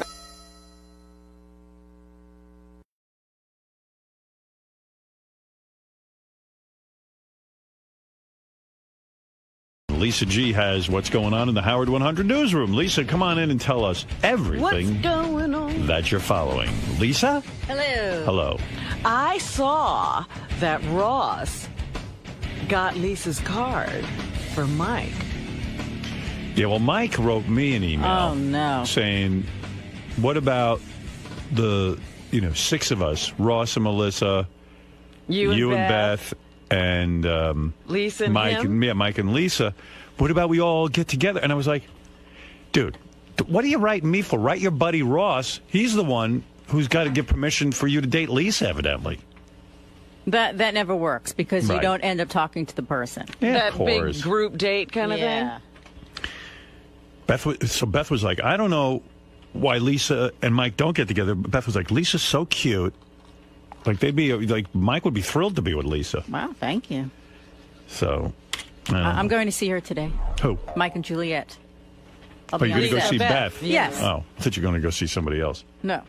Yeah, Beth is on the Mike and Juliet. Did I mention that? No, you No. didn't. Yeah. She's sitting in for Juliet today? Yeah, it's Mike and Beth. Great. What you wearing? She showed me. Now I'm having trouble remembering because it was like 2 days ago. She's wearing a cute dress. She'll look hot. Did she do another fashion show for you? Yeah, she put on 3 dresses. One I put the kill on.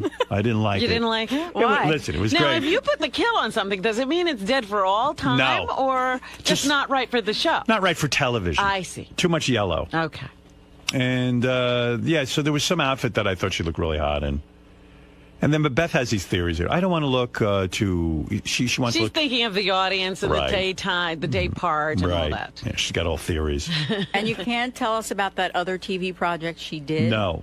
Oh. No, it's not, it's premature. All right. Yeah, trust me, I'll tell you when it's time. Why doesn't Mike just call Lisa? I don't know. This whole thing going on. It's so weird. Like, just go out, and if you don't like each other, fine, just be friends. Meet And, for you a know. cup of coffee. He's being very high schoolish about this. Yeah, but His other bros are blocking him. Yeah. And he doesn't know how to make the first move. What's going on? and what does Ross care? Yeah. Oh, Ross was wholly titled. You know, he was invested And you know in what? this. In all fairness to Ross, I think Gary put the kill on it. Really? Yeah. Gary Dell'Abate? Yeah. Gary came in and confessed to me. I was blaming Ross. It's more Gary. I didn't put the kill on him. He asked me what Lisa was like, and I said she's a very nice girl. And he told him that she isn't fun. He asked me if she likes to party, and I said, I don't think so. If somebody asks you, does Lisa like to go out and have fun at a party, what's your answer, Howard? Be honest. I don't know Lisa. And you know, here's my point about romance, okay?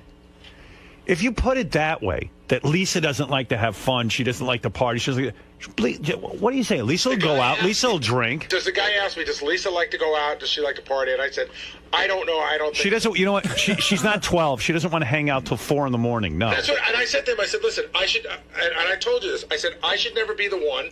What kind of crazy parties is Portnoy going Well, on? I was going to say, seen Gary Portnoy. was talking directly to Mike about this. Yeah, I've seen Mike. I don't see him go. You know what?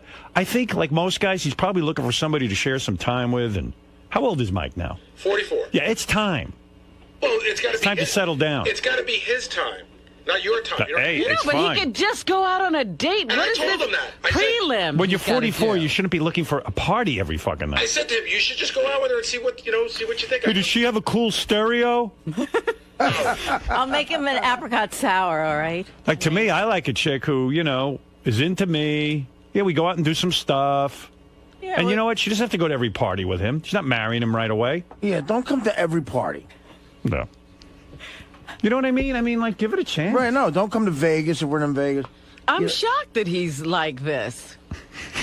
Don't come to the ball games. Gary's Call like, her up and have a conversation. Wait, when someone that age says, does she like to party, what is that supposed to mean? means he's very mature. No, but what does partying mean to someone who's 44, 45? I don't know. Going out, I would. This is what I would guess it means. It means Right. going out, having a couple of drinks, having fun. Like, listen, what's a late night for you? Be honest. Be honest? Honest. Having dinner at 8, that's late that's like, wow, I'm eating dinner at 8 o'clock. Yeah, I'm you know what? Forget it then, because these guys, like They don't Ross, go out. No, I'll And go out Mike- on a date at 8. Absolutely, on a 8, weekend. they don't get their heart started till 9:30. I've gone. I'd have dinner at 9:30? Yeah, they bitch when I make them go to dinner at 7:30, and it looks like I'm punishing them. You know, Howard, you're so right. They talk about, like, they joke, well, Ross jokes around, like, when we went out to dinner that night when you took us all out. Yeah. He goes, I guarantee dinner will be at 7, which is fine with me because that's Well, what by the way, just based on that information, Ross will never come to my house for dinner Oh, again. here we go. You enjoy You Ross. should shut the fuck up. You enjoy Ross. He talks too much. But Ross and those guys. Meanwhile, Ross comes over, he has a good time. Ross has a great time wherever he goes. When those guys come over to my house for dinner, like by 11 o'clock, I throw them out. Absolutely. They all go out. Well, I've They go been out. out with Ross. They You go don't out. get to bed until 5 o'clock in the morning. Right. Ross always wants to, even at your wedding, Ross wants to go out after that part. I know. He's like my kids. Well, after Howard's New Year's party, especially, remember that? After your New Year's I threw party, everyone out at midnight. Yeah, right, and he was right there, man. Social director Ross. Right. We got Putting together the next venue. I And don't it was know how he fun. does- Yeah, those What he guys put together was fun. When they hear 8 o'clock, it's like, oh, what dinner? a drag. And Ross, they like to go out to the clubs. Yeah, they like to go to clubs. Yeah. Although I was thinking Mike might be past that, and maybe he just does it to hang with Ross. I don't know. I mean, they're like this, so he's going to the clubs because Ross is always going to the clubs. Yeah, if you want, would you go out to dinner at 9:30 and then go to a club afterwards at midnight? No. No. I'd meet someone for a drink, maybe, at 9:30. but not Forget for it. dinner. You know, and I'm calling. I'm Yeah, saying we this. got to put the kill on this. Ross is God. right. It's not going to work. I see what they do. Because Maybe you're he'll- like me, actually, because I know. I had a New Year's party. We went like this. 10, 9, 8, 7, 6, 5, 4, 3, 2, 1. Okay, everybody, leave. Yeah, the ball drops and the doors open. Happy New Year. Everyone out. Congrats. Get out. Can everyone go home now? I need to go to bed. Happy New Year. Quite frankly, I would have had you out of here at You know 11. how they have the those sticks in Japan? We were being shoved out the door. Howard, that was the craziest thing I've. To give you an idea, all the way uptown, we were down. Lucy, you like that? Oh yeah, you practically turned the lights off and on. Lucy, you all right? No, that's so funny. Oh my god. It was like the doors were on a timer. Don't let the door hit you. Well, yeah, exactly. You want to know what, too?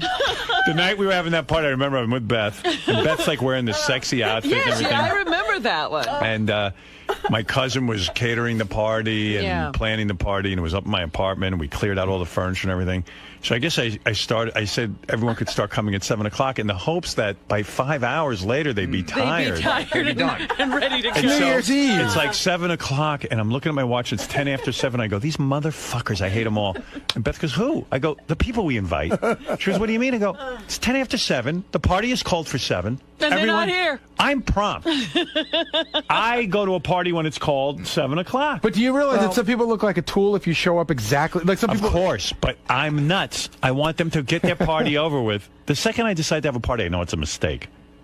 Because I'm like Lisa. I mean, if I was looking for a girl, I'd want a girl like Lisa. Hey, you know what? It's me. Eat up. Beth and I go to dinner, 7:30. We're done by 8:15, and we're in bed by 8:30. That's my night, and that's what I like. Okay, He's but upset with Ross for saying that. Even Beth says that. right, but Howard, when you were single, the hours were longer, weren't they? Not much. You were. No. I used to, one time we went out to dinner. I'm single, right? So the guys would say we have to go to dinner later because the clubs don't happen until midnight or 1. I couldn't accept that.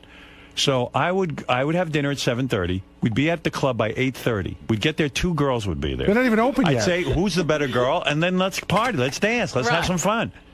And then I'd leave by 9:30. I can't take it. You left the club at 9:30. People didn't show up till 11. Yeah. I missed everything. I would say the night of your New Year's Eve party, the thing that I'll always remember was it was right after 9/11. Right. You know, you're all the way, up pretty far. We got to Times Square by 1:15, and we were stopped. Dominic drove us. We got stopped every 3 blocks by the police. So that means we must have been in Dominic's car by, I'd say 10 after 12, 12:15. Absolutely. That was it. The party was up. Gary, you saw the countdown. Everyone said Happy New Year. What do you do with everyone? But there You've was been almost- together 5 fucking hours. But there almost wasn't even like a Get out. a buffer, like usually Out the door. An early New Year's Eve party would be everyone out by 1, right, buffer. Robin? Well, no. You see, this is definitely some mismemory here. I have to Yeah, step in. you guys were there till 1. It was 9 to 1 there. Oh, the but he invitation was said. pissed. He No. was pissed. I don't know about that, but- Everybody wasn't going. I was tired. It was And 9. I was like, all right, I know he wants everybody out of here. I'm making a Yeah. big show of putting on my coat to leave. Gary, the party did go to 1. No, but It was- people it was started not- leaving. I'm Well, telling you. yeah, but they knew. Everybody who really knew you left. Well, That's true, No one but, was having any fun. The invitation, on the contrary, I thought that party was a blast, but it was 9 to 1 on the invitation.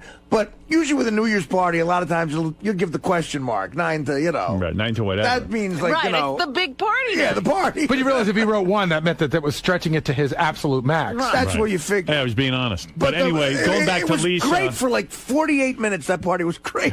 Going back to Lisa and Mike and Ross and their partying ways. Sometimes I think Mike just goes along with Ross. That's why I thought Why Lisa. do you think that? Why they're great friends because they like to do the same thing. Yeah, maybe you're right.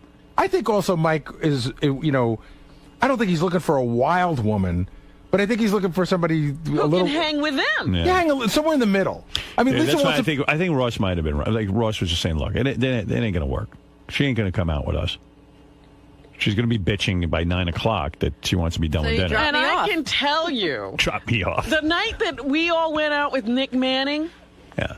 Lisa left. We went out to a club I worked afterwards. all day. I was exhausted. She doesn't party. All She right. doesn't Here's party. here's a You didn't question. go out with Nick Manning?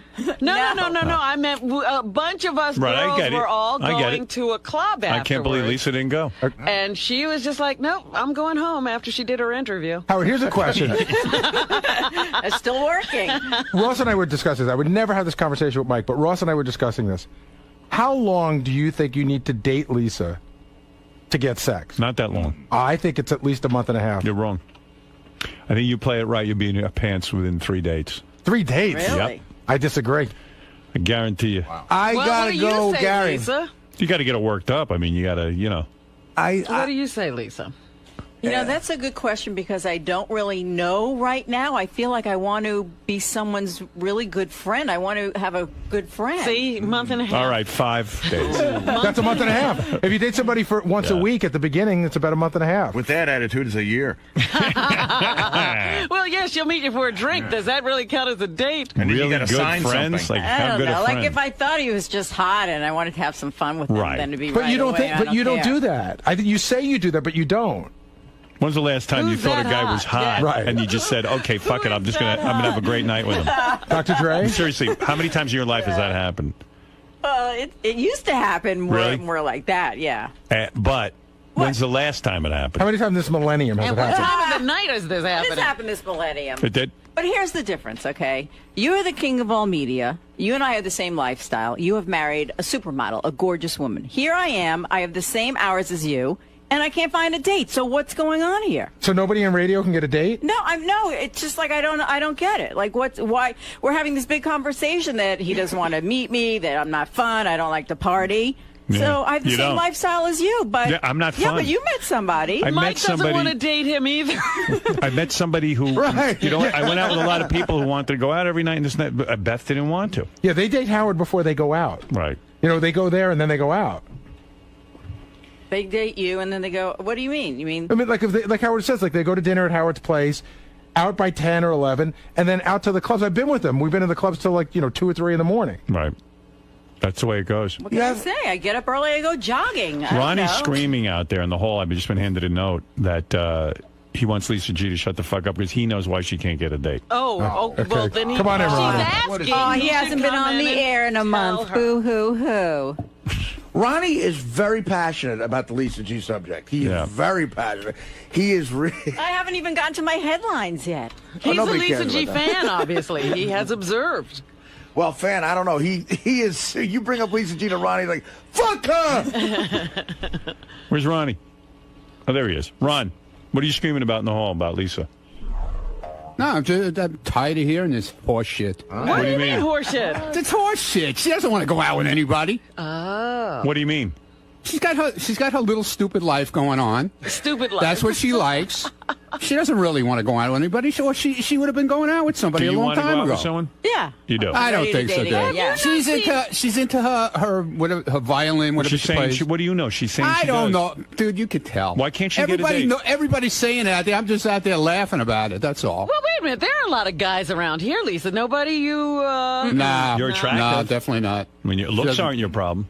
Oh, thank you. But no, not here. Mm-mm. You wouldn't date somebody you work with. Is that I haven't the met rule? someone that I would even think that way about here, and most people are married. Besides, she has the same lifestyle as you. You know, I mean, you know. Everybody Right. here has the same life. Yeah, I mean, you know. Well, we all You do can't pretty date much. Mike She doesn't want Ganji? to, you know. Yeah, that's right. That's what I was just yelling about. She's hanging out with Ganji. She's looking for a best friend. Why don't you go out with Ganji? Yeah. Would you be? You mean as a friend? No, Yeah. it's a date. Yeah. Well, it's the Oh, same because thing. I know his type. Oh, You know, Miss Howard TV. right. That's his right. type. Oh. Yeah, but he's friends with them. He doesn't go out with them. He doesn't have a girlfriend, believe me. Ganji's a good guy. You don't think Mike Portnoy would have a good time Nah, with Lisa? definitely Why? not. He's a party guy. Yeah. You think he's quiet? He's not. I mean, I hung with him a few times. I hung with him a couple of weeks ago, actually, with Ross when we did that thing for Sirius with the guys who won that contest. And he came into Rick's and hung out with us. And he likes to party. He's a party guy. How late was he there? I don't even know. I don't Probably like remember. 3 in the morning, right? Probably. Yeah. Yeah, he's. Yeah, they that's- don't come home early, these guys. These guys, when you're waking up, they're coming home. I keep hearing the Eddie Murphy song because it's so ridiculous to me. Yeah. You know that I like to party. Party all the time. These guys love to party all the time. Yeah, I did too when I was 30. Right. I was kept up right with the best of They them. love it. You really did? Yeah, of course I did. I can't see it ever. Of course I did. Well, I should can't be see the it. same way. Why would I want to be the same way? I don't know. I'm with Lisa on this. I can't see staying up past 10 Every o'clock. once in a while, it's fun. Dude, if you're out there having out partying with those guys, and we had a blast. Yeah. if you're out there having a good time, why would you want to go home? Okay, I'll tell you what it is with me. Here's the thing. If I'm with a chick already, like I am with Beth, right? There's no reason. No, but that's to go not to what a I'm talking club about. or anything. The only time when I'm on the hunt, as Ralph can tell you, I'm a different guy. Yeah, But right. you but you score and even then you you went go home I early. score as quickly You went as home possible. early. You used to go. I And then I remember bring when you someone into my bed and we bang and we have fun. That's fun to me, sex. Ross and Melissa, who are married, they go to the clubs and they dance. Ross sits there. No, they and- don't. They He stand there. sits there and she dances. Yeah, right. They sit there. I don't even think they talk to each other at the club. I don't know what they're doing at the I club. don't What do they understand do the till? club thing either, but I've seen it, and it cracks me up. I will go to a club just so I can come back here and tell you what it's like. No, If that someone can't wants be. to take No, me to a that's club- not- No, that's like doing a news story. Yeah, you got to do. You got to take the plunge. Right. I'm telling you, I was in Atlantic City with Mike and Ross. It was the greatest time. But what did you do? We ran around. We were at the Borgata. Tell me what the fun All right, was. so first we had dinner. Right. Okay, that's fun. At what time? I think it was early because we were there because Booker was having his birthday party. Okay. So we ate dinner early that evening. Then we went to Booker's birthday party. We stayed there for a good 10 minutes. Right. Because that wasn't Then- fun. Right. Then the guys wanted to gamble, so all the guys split off and went to the tables, and the girls went to one of the bars, and we sat there and drank and told stories and laughed and got hit on by the guys at the bachelor party. And then we came back, rejoined the guys, and we went to another club in the Borgata where they had this band, and everybody was singing along with the band and dancing. And then after that, we went back to the tables. Some people went to breakfast, and it was about 5 o'clock in the morning when we got to bed. See, the thing there that's fun is gambling. See, that's But all we for didn't us. do it Yeah, for for a girls, long, I don't long understand. I could gamble into the night, but the Yeah. fact of the matter is, for the most part, that sounds like torture to me. Like that's just like someone. If they put me in a concentration camp and say you have to stay up all night, that's what that would be. But we'll play some music while we do it. I mean, it's just I don't know.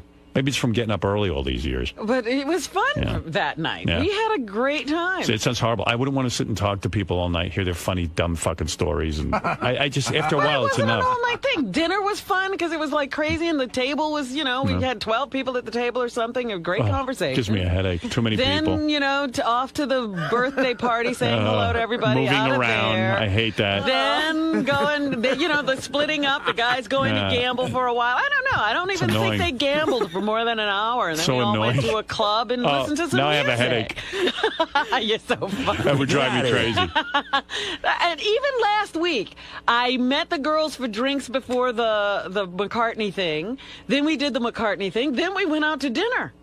I didn't get home until 3 o'clock that night. You're Wow, where'd kidding you go me. for dinner? Saturday night? Spice Market. Yeah. Oh, that's And fun. you're not yawning the whole time? You're not ready for bed? No. No? Wow. Ah, shut up. I'm just jealous. Spice Market's fun. I've been there. Yeah, So you that's had a fun cool there. place. Yes, I did. But Robin Well, has you're done home this. by 9. Robin's done a whole 180 where she has this lifestyle now, and I guess it does give her a lot of energy. She goes out and parties. I mean, but So, like, what did you eat at Spice Market? Steamed broccoli or steamed cauliflower? I didn't have steamed anything. I had whatever vegetables they serve at Spice Market. Oh. And pick it their out of the sticky dumpster. rice. Pick it out of the Stinky rice? We have no food left. Get it out of the dumpster. Coconut rice. Give me some of that stinking rice and give me some vegetables. Serve it to the nut at table 4. sell it to the 34 and 4. What? Yeah, but I want to know what. All right, Lisa, what is Ronnie? Thank you. I don't. So What she's. would entail fun at a party? Like, if Lisa's at a party, what's fun there? What do you do at a party that's fun? What does anyone do? I don't. Stand around, talk. Right. That's partying to you. Artie should come What is come to a partying? cookie party one year. That's what- well, that's you know. fun for her. Well, partying when I was in my 20s and early 30s in New York meant, What? getting Don't coke. blow. She's not going to do blow. Right, but I'm saying, but she never was like that. No. So what's the... Look, she's a cookie nice party. girl. If you Yeah. wanted it, listen, if I was Mike, this is the way I'd look at life. You find a nice girl, you want to spend time with her. If they're attracted to each other. Well, nobody's yeah. going to have your lifestyle, Well, I'm Howard. telling you what they should have if they're Oh. together. If you really want to be with someone, you do things together. You don't have to share every interest. You go to movies, you whatever it is, you hang out. And if you enjoy her conversation, you think that she's a reasonable person, you have a fun time together. But these guys, they're looking for parties. They're looking for the 3 in the morning. if that's what he's looking for, then you're not the girl. Right. It's not. For You me. need someone to hang around with you. You couldn't till do 3 in the that morning. at all, huh? No. No, I'm not talking to you. I'm talking to Lisa. No, I'm You answering for really- Lisa. You really enjoy Mike. You're looking at the clock the whole time? Yeah. No. I've been with Mike. I'm looking at the clock the whole time. It would never work. With Never. this shift, your eyes No. do No get way. a little droopy, just like, Yeah. you know. Ronnie's right. It would I'm right. never work. And Ross is actually right. It won't work. All right. There's a lot of opinions All right, going on so- about Lisa out there that she hasn't been out really since 1973. All right. I thought there might be a match, but what do I know? Never happened, dude. Okay. No way. You're Thanks, going Ron. to have to think of someone else, Howard. All right, I'll get to work on it. I could match up with a lot of good guys, but most of them are married. Yeah, that You won't are work. the worst. But they would go out with her. Why not? These guys would definitely go out with her. And they want to be done early, too, because they got to get home. Yeah, they got to get home to their wives. Yeah. You need a married man. Yeah. You kind of do. You know, he'll have dinner with you at 6, go home and have dinner with his wife at 8. Yeah, that might be true, actually. Yeah. Yeah. Ron, Yes, sir. what kind of guy do you think is good for Lisa? Ganji. Ganji's the perfect Yeah, match? yeah, Ganji's perfect because he's every girl's best friend. So it'd work out perfect for them. They could go to dinner at 6, be home by 9. Ganji passes out. He goes to sleep at 9:30, 10 o'clock, and he's always sick. So, you know, that'd be a perfect match. She could take care of him. Yeah, she could take care of him. She could, you know, put hot towels on his head when he has his little fevers and everything.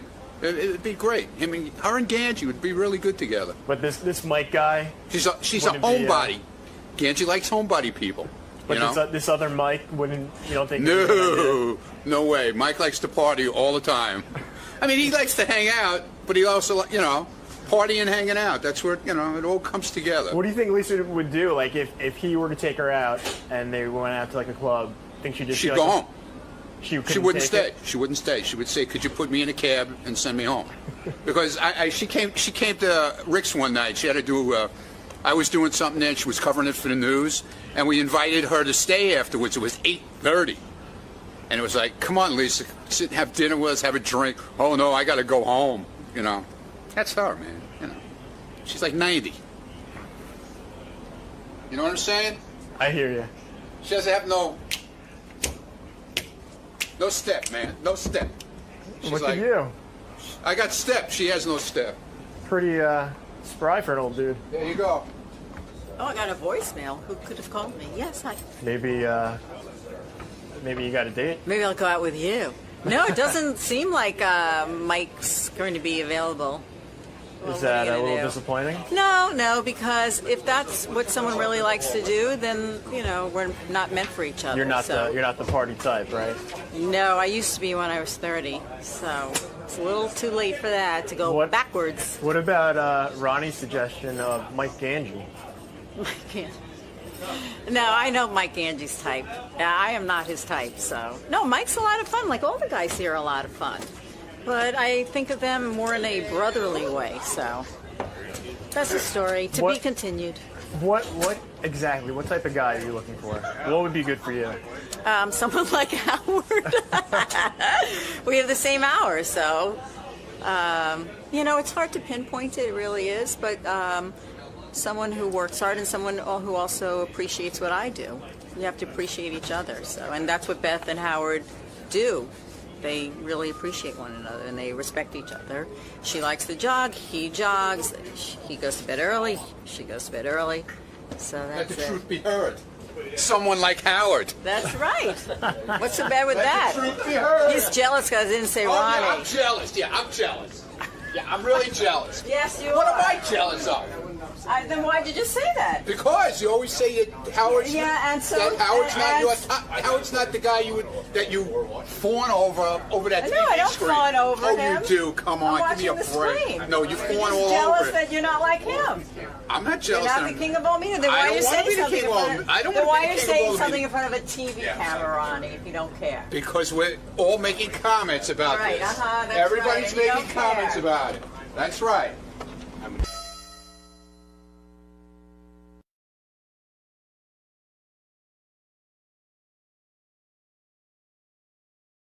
Good morning, everybody. What's happening? Yeah. Got an exciting show for you today. By the way, stopping by in the show today is Joe Frazier, one of my heroes, who I believe was a great world champion of boxing, who was 10 times more talented in the ring than Muhammad Ali, and 10 times the man Muhammad Ali was. That if people who are boxing fans or just fans of great, iconic heroes, the true hero of that era was Joe Frazier, not Muhammad Ali. Start that again. Well, I think you really need to watch a special that's going. In fact, that's why Joe's here. HBO has commemorated the Thriller in Manila, which I know. I saw that promo. It's a fantastic special, and what you begin to learn is that Muhammad Ali was a monster. That. Well, let me tell you about it. I know you can't believe it, but the real champion was Joe Frazier, and the real people's champion. You know, don't forget, Joe Frazier was a man of the people. Grew up on a farm, worked farm life his whole life. Muhammad Ali worked at one thing, being Muhammad Ali. Never held a job except being Muhammad Ali. Oh, and when it came, hold on, when it came to fighting, he called Joe. He did the worst thing you could do to another black man. He said that Joe was a race traitor. He said that Joe was a gorilla. He was ugly. He was too black. And he said he was a traitor to his own people. And Joe Frazier was a guy who was just boxing. He was working his way like any other man, trying to find his way in life and make a living. Muhammad Ali went and spoke before the Ku Klux Klan. He went and, if you can believe this, spoke at a Klan rally and said to them that he wanted to see the races separate, just like the Klan. Oh, yeah, that he approved of the Klan and palled around with the Klan. The very same Ku Klux Klan that was tying a noose around his brothers' necks and lynching and burning crosses. He sat there. Well, I think that you're not looking at it in a certain context. You're looking at it as a white man. Look at it as a black woman. No, but I'm looking at it as a person who grew up in a confused society. What Ali did to Joe Frazier was worse than a lynching. Did he call him Cassius Clay before Muhammad turned on him like this? You can't answer that question. I think, yes. No, you have to watch the special. I can't answer the question. Okay. The fact of the matter is that Muhammad Ali was beating up Joe Frazier so badly that his own people, black people, would boo him and shun him. And, I mean, what did he have? You're not answering my question. In the verbal war, he went Cassius Clay. Big deal. He didn't call him a gorilla. That was the thing that he got really upset about. You got to know what upsets people. He sat and held a rubber gorilla in front of Joe's face. And white people loved it, by the way. You know, for years, dark-skinned black men were, ugly and disgusting, and Cassius Clay went right into it on him. Excuse me, you act as if Cassius Clay was enlightened. Cassius Clay did terrible things to Joe Frazier, race baiting. Clay did the same things that black people are doing to each other today. I'm talking about Cassius Clay, your hero. Today. And Joe I never Frazier. said he was perfect. Joe Frazier was a better fighter. He was not a better fighter. Was not a better fighter. Was. How come he lost twice? He lost once. He lost twice. Let me tell you something. Hold on. The second, you don't know anything. What is it, Gary? Okay, he won the first fight. That's right. He lost the second fight. And by the way, okay, go ahead, yeah. And this fight, Robin, you know the story. Ali wasn't getting up for the 15th round. And he wouldn't Joe didn't get up first. That's why the fight was lost. Joe was blind for the last 4 rounds. His eye, blind in his left eye, right eye closed. And he had a manager. These were terrible, terrible fights. But who was declared the winner of the third fight? But I'm just saying. That's exactly right. He was lynched. He was lynched again, Joe Frazier. Joe Frazier. Here's the proof. Forget everything else. See who's talking and who isn't. See who's walking and who isn't. Well, maybe Muhammad has paid a price for the way he lived his life. Karma. But Joe Frazier not doing all that well either. Joe Frazier lives in Philadelphia in the gym that he trains in. He has no money. It's a very sad story. He has no money. He doesn't have a lot of money, no. Oh, dear. I didn't know that. I mean, he made a lot of money. Sure. Listen, what's he doing? Who knows what he spent it on? Probably with Bernie Madoff. Well, Ali didn't have a lot of money either at the end of all the things. But here's the sad part about that. Muhammad Ali they've whitewashed his image so much so that people like yourself buy into him. Well, he did do a courageous thing, and that is why people revere him, not for who he was, but he did a courageous thing. But so-called Cassius Clay, Muhammad Ali. You can call him that now because he can't beat you up. Let him come in here. I'll take him on. That's right. I know you Bring will. in Cassius Clay. I'll kick his ass. Cassius Clay, Muhammad Ali, like you like to call him, he's a character, this guy. He is a character. But he got to sell the rights to his name. He got recently, I think, about $50 million to have his estate run. And Joe Frazier's name is nothing. And Joe Frazier was a great boxer. But you know why? I'll buy Joe Frazier memorabilia. But you know why? You don't buy memorabilia. Well, if I did, I would. You know why? Because Joe kept the fight going. He never embraced Ali. When all of that was, run over and hug him and get your face in the pictures with him. Hug him. He kept that fight going. Joe's the best. Joe said, "You don't call me those names, and I don't forgive." And I love Joe Frazier. And that's been great for him. I love Joe Frazier. I love Joe too. No, you don't. You just don't know what it is to be black. Yeah, I do. I know No, better than you. You have no idea. You live the life of a white woman, a white princess. What? You live the life of a white princess. I'm a black princess. I'm blacker than you.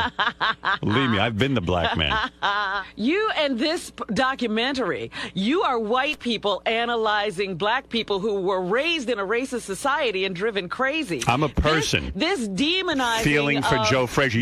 You're a narcissist at a 34. Of a simple man. Oh, boy. Is ridiculous. I'm like, who are these? It's white people who did this documentary. You have a 34 rating It's as a white narcissist. man who did this. I'm like, listen I'm a to people this person. music. Listen to what they're doing. Yeah. They say nothing about the context of being raised in this racist society. Say what you want. I was raised in a racist society. And I didn't you have use your race. problems, and look at what you're doing now. No. You're analyzing people who you can't understand. Joe Frazier is a true champ, and he will be here today. And by the way, as a woman, Muhammad Ali will not be here. He, by the way, doesn't have anything to say. He's in La La Land. Isn't Daniel Carver a simple man? He's simple. I don't expect... Wait, hold it. You expect me to think Daniel Carver has a rational thought about something? So you forgive Daniel Carver? Right. I do forgive Daniel Carver because he's out of his mind. I don't pay attention to Daniel Carver, and Daniel Carver has nothing to do with how I feel about myself. But would you say then that goes to all people in the KKK? Yes, they're dumb and under some delusion that I have some responsibility for how their lives are. So Ali is dumb too. Absolutely, he's dumb. That's right. And Joe Frazier is the people's champion. Read what I say in my book. It's not that Ali was a great man. It was that Ali was someone we could relate to. We couldn't relate to Martin Luther King. We could relate to Ali because he wasn't perfect. So you don't...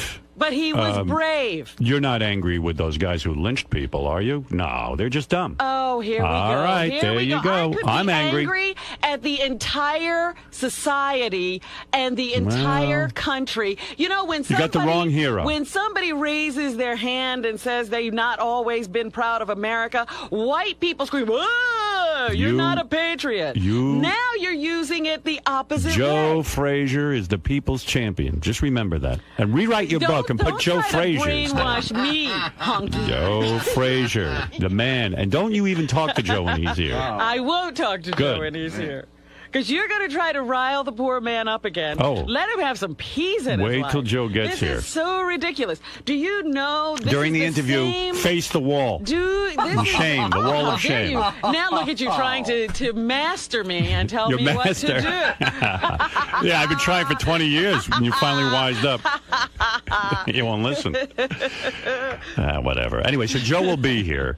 And we love having him in. And stop trying to demonize Muhammad Ali. Oh, I'm not demonizing him. I'm demonizing you. His life, and he's suffering for whatever those crimes are that he did commit. Thank you.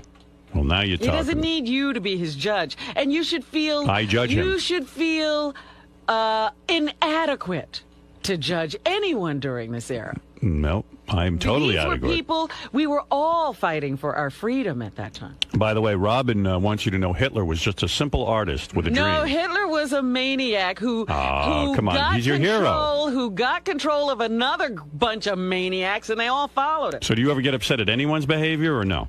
Surely I get upset at the actual behavior, but you can't expect crazy people to have rational thoughts. Your hero, Muhammad Ali, Was a crazy person. is the wrong Driven hero. crazy by the society he was grown up. The wrong hero. You need to And so worship was Joe Frazier. Because for Joe to be subject to someone else calling him a gorilla is ridiculous. It shows a lack of character. No. Yes. Joe had a family. You can't. That people. was part of the problem. Stop it. You've never had a national figure, a beloved national figure, sit there and ridicule Are you kidding me? I've been called names all my life. not on the world stage. Absolutely. People have Who did that? ridiculed me. Who's the maligned prominence? me just for working with you. Who is the prominence of Joe How about of Muhammad the woman Ali? who runs Ebony magazine? Oh, How I never heard of her. Almost every black organization. Never heard of them. They shun me. No. Shun me. Bullshit. Bullshit. That's right. Have you ever seen me in Ebony magazine? Yes. No, you haven't. And they had you behind bars in a cage. People have called me the same names they've called Joe. I'm going to put you on the cover of Howard Stern's Ebony. I'm buying Ebony magazine. Look, you'll see the real hero come through those doors I love today. Joe, but you can't carry on like this. It's ridiculous. You will see the real hero. It's ridiculous. Right, Fred? Unfortunately. Who do you side with, Fred? I think you're being overly simplistic of your evaluation. come on. You're talking about He's talking to you, Rob. They're about 3 years away from being lynched in the South. I think it was a black guy trying to wrest any sort of control for himself in the world. I want And you if to that meant, you to apologize to Joe Frazier today. But I do like Joe. To Joe. And I Love think it was Joe. gamesmanship on Ali's part. Absolutely. And Joe fell into the syndrome, just like George Foreman. Well, we all can't be as strong as you. And by the way, what is it, Gary? You know, there's one interesting part that you're leaving out of this. This ridiculous documentary. No, just as far as the relationship, and this is a true thing, Robin. You know, when Ali couldn't get a fight because he was out, you know, Joe Frazier went to the Pennsylvania Commission. I know all of this. Right, and they were in the back of a car, and Ali had no money. Yes. And Joe Frazier handed over I know. a thing. So, if you're doing that, how could you turn around and do that to Frazier? It's simple. It's not that They simple. were raised in a society that was crazy. excuses. That he should- you have no idea what It's a horrible racism man. is. You have no idea what it does to people. None. All I can what tell do you think is South Africa was all about? All those black people dominated by a few white people. You know why? Do you know why? You're going to tell let's me. learn. Because the tribes hated each other. So they couldn't unite to oust their black captors. Okay, but if Ali hated Frazier, why did he take his money? Why was he his friend? He was in a survival mode, obviously, all of his life. Excuses. See, the thing is, I don't think Ali ever hated Frazier. He was just using him. And unfortunately, And Frazier took the bait every goddamn time. That's right. No. Joe was very Absolutely. naive. So Joe's naive, but he isn't. But he didn't He's make not fun a of a bad man's man. race. No, he he's didn't. He's a good man, and I he's think the people's hero. I think the pain that Joe felt a real was being black man. tricked by Ali every friggin' time. Absolutely. Joe and his every family. time. Muhammad was the Part of devil. that, and part of No. that is the relationship between light-skinned black people Hey. and dark-skinned black people. I've made a decision. Not only are you going to face the wall during Joe's visit, but Fred Fred is is. gonna face He's the going to wall. stare at you. I said I love Joe. No, you kidding? you're out. See, you can't do both. I mean, Ali- Howard wants you to choose. Choose, man. Ali even cheated the Foreman out of his championship. Absolutely. You ever see? There's a thing ESPN had on about like don't blame George Foreman for losing to Ali because Ali went there and he did some pretty amazing He did gamesmanship stuff absolutely to the same Frazier. thing. He would want to Same win at thing. any cost. I am with the dark-skinned black man. Well, then There you you're go. still separating the That's races. right. You're still Me and Joe. separating the black people from each other. Joe told me Muhammad Ali's white. On the So other no hand, high am the stepping yellows uniter. for you. I'm with the real black man. I'm the uniter. All of us are black, and it doesn't matter what color your Well. skin is. And Then you're not we black. have to realize what racism does. It even turns people against themselves. Joe Frazier will be here, and Robin and Fred will be facing the wall. Thank Here you. we go. Massa says we got to face the wall. Massa's telling you. You better listen. Because we got opinions that don't agree with his. I'm sorry. You guys better face the wall. All right. Mr. Frazier, good morning. Hey. Right this way, sir. Happy birthday. Happy birthday. It's a happy birthday. That's 3, 4 months back. How you doing today? Oh, man, I'm doing fine. You excited to be back on the show? Oh, always been nice to you, Howard. You know what I mean? We're going to talk about what we used to do. What's that? What are you going to talk about? I really don't know, man. I don't mind. Anything, right? The documentary. Moving around. The documentary, yeah. Thriller Manila, right? Oh, yeah, this way, that way. Right in here. Okay. What are you talking about? What are you talking about? No Thriller, no Manila. That's what he's talking about, Pop. Talking about the fight. Talk about whatever Howard wants to talk about, right? Yeah, all the time. You always have a good time when you're here with Howard, right? I always have a good time, man. Going Howard, you know that. Me and Howard speak the same language. You guys get each other. Huh? You guys get each other. Oh yeah, we're good guys. All right, man. Have fun in there today. Boogie boogie. World champion Joe Frazier is here. I assume his son Marvis is with him. I'm thinking.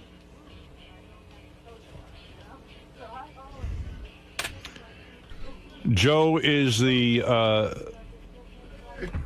man walking through the door is the greatest boxer of all time. I don't care what anyone says. He's the guy left standing, not Ali or so-called Cassius Clay. This is the real champion, the world champion, the true champion, the true boxing champion of the world. And now, finally, there's proof. Hello, darling. Hello, lady. How are you? I'm just fine. How are you? Joe, that third fight, Thank you. Forget how we look. You look good. Okay. And your son looks good. The Lord been good to all of us. How are you, my friend? Oh, man, I'm doing fine since I see you. Let me tell you something. Yeah. You are a great man. History is now finally recognizing that you were the true champion of the people. You are the true black man. That's right. And you are the true Here you go, separating the races again. That's right. That's what Muhammad Ali did to my man. And so you're going to perpetuate the problem. Muhammad Ali is a worse racist than a Ku Klux Klansman. Oh, you're ridiculous, because Muhammad Ali couldn't enslave people. He's what? A black Ku Klux Klan. He's a black Ku Klux Klan. Do you know? All he could do was call names. In your new, I want to talk to you for a second. Good. In your new special, this HBO Did documentary. you make this special? Right. Must. Thriller in Manila. Okay. All right. First of all, I learned a few things. This Cassius Clay. Yeah. Oh, I wish he could beat you up. He can't. I could kick his ass. No. I'll fight him right now.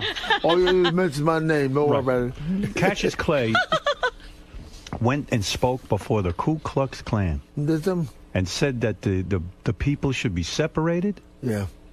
And I can't imagine psychologically what it did to you back in those days when Cassius Clay would sit there and hold up a gorilla and put it in your face and say you should be in a zoo in a cage. That's the worst racial thing you could say to any man. Any man. Let me ask you something, Joe. Let him answer, please. I act like one when the bell rang, you know what I'm saying? You kicked his ass. Let me ask you something. I want to bite him on his neck. Joe. You know what I mean? Joe. Robin, please. Did any other black person ever say something to you about the color of your skin? About me? Yeah. I didn't have no problem with that. Come on, tell the truth. My grandmother was Irish. Tell the truth. Your grandmother was Irish. Okay, that's the truth. Hold on, Joe. Let me take you and through a blonde, too. Let me take you through this. I am here to celebrate the new special that's coming out on HBO. I've seen it already, and Robin hasn't. So I'm going to say this. You like it? Do I like it? Yeah. It vindicates me. Yeah. I've been saying all along all these years, the true champion of those fights was Joe Frazier. One champion, another, man. That's right. And this finally proves it. You know what, Joe? Muhammad Ali never did this show. And it's right, because he can't. Yeah, you know why? Because Joe pummeled the shit out of him. He could have done this show at one time. No, lady, he had like 3 or 4 movies out. Joe, I'm worried about you. I saw in the documentary you were living in your gym. Yeah. You're down on your luck money-wise. That's what it kind of says. And now I heard you lost the gym. I don't. No, I haven't lost no gym. You got the gym? The gym is still there. I just want to sell it. I'm not losing it. Where are you living then? Here and there. Where? Here and there. Here and there. You made millions. He made millions. He's in a high rise. In a high rise? Yeah, he's doing So you're well. doing okay? Yeah, he's sure, I'm fine. You're fine. But the guys over the time, Howard, what they have done, I gave them a way of life. Yes. And you know what they done? They throw it back in my face and walk away. Yep. They went to Butch Lewis. They went to Don King. They went to Bob Am. They came to the Great Garden and left me holding the bag. Yes. So Marvis and Jacqueline, which is my kids, they don't in it anymore. Well, hey, let it go. You know what I mean? It's a whole lot of nice places that they can make out of it. The Irishman team comes over. You know what I mean? That's a gym, a hotel, a ballroom, or a kitchen, all in the one is there. Marvis, Robin doesn't understand this. She doesn't live the life that we have. Oh, my God. Explain to Robin. I want you to explain to my audience what it was like for you as a young boy growing up, and Muhammad Ali is busy calling your father a gorilla and making racial remarks about him and saying he's an Uncle Tom. What was it like for you? Well, growing up, being Joe Frazier's son had that one or two sides. You know, everybody in that system would beat you up all the time because you were Joe. Because you were the son. enemy. But he was the hero. Yeah, he was the hero. Well, a lot of people when I was younger would say that. Well, yeah, your dad's the Uncle Tom, and my dad not an Uncle Tom. Of course not. Uncle Tom, this man bowed before no man. Right. You know who the Uncle Tom was. Yeah.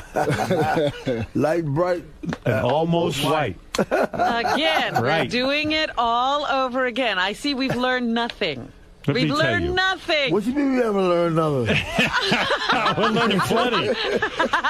Watch it, Robin.